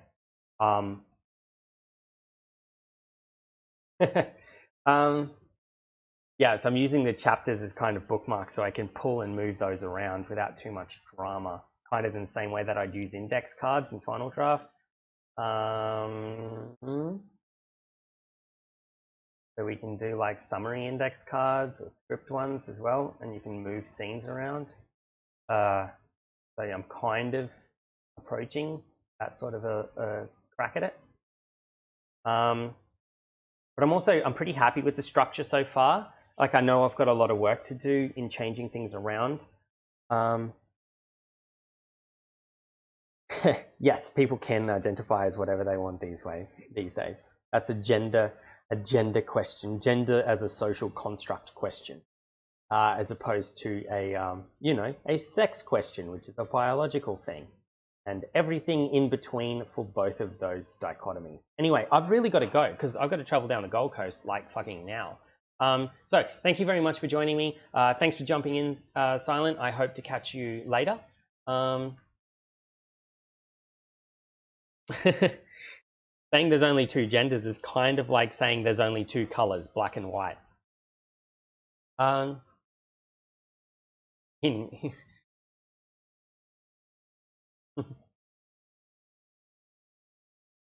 I really want to unpack this since we're here, and this is a topical issue that I'm fascinated with and a massive advocate of.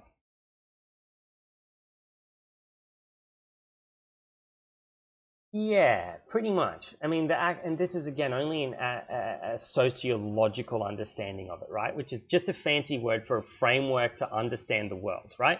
So the cliff notes for the whole thing is you've got male and female as far as sex is concerned, as in literally the biological sex of the creature, and then you've got some things that can occur in between those things biologically, and then you've got gender, which could be male and female, and pretty much anything in between goes, because gender is a behavior type of thing. On one end, somebody could act or behave hyper-masculine, and somebody could behave hyper-feminine. And for example, you could have someone like Jonathan from Queer Eye, whose behavior is definitely on the feminine end of the spectrum, yet his sex is still male. And then you could have, I don't know, pick any other human being on Earth, and you can kind of say, okay, well, they're this sex and their gender sits somewhere here on the scale of masculine to feminine. So that's really the only way to frame it in a quick way, is that basically sex is male and female, gender is masculine and feminine, and you can live somewhere in the middle. Pretty much.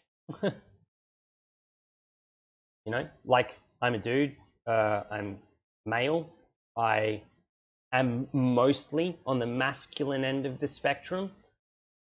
Not mostly, I'm on the masculine end of the spectrum, and that's the way it goes. Yeah, I mean, because I had to convince like Megan that. Anyway, I've really got to go. Okay. Bye, guys. I will be happy to continue this conversation with you at any time in the future in the privacy of Discord if you are interested. And thank you. All the links and stuff are below. Au revoir, everybody. Thank you again, and we'll continue this probably next week. Bye-bye.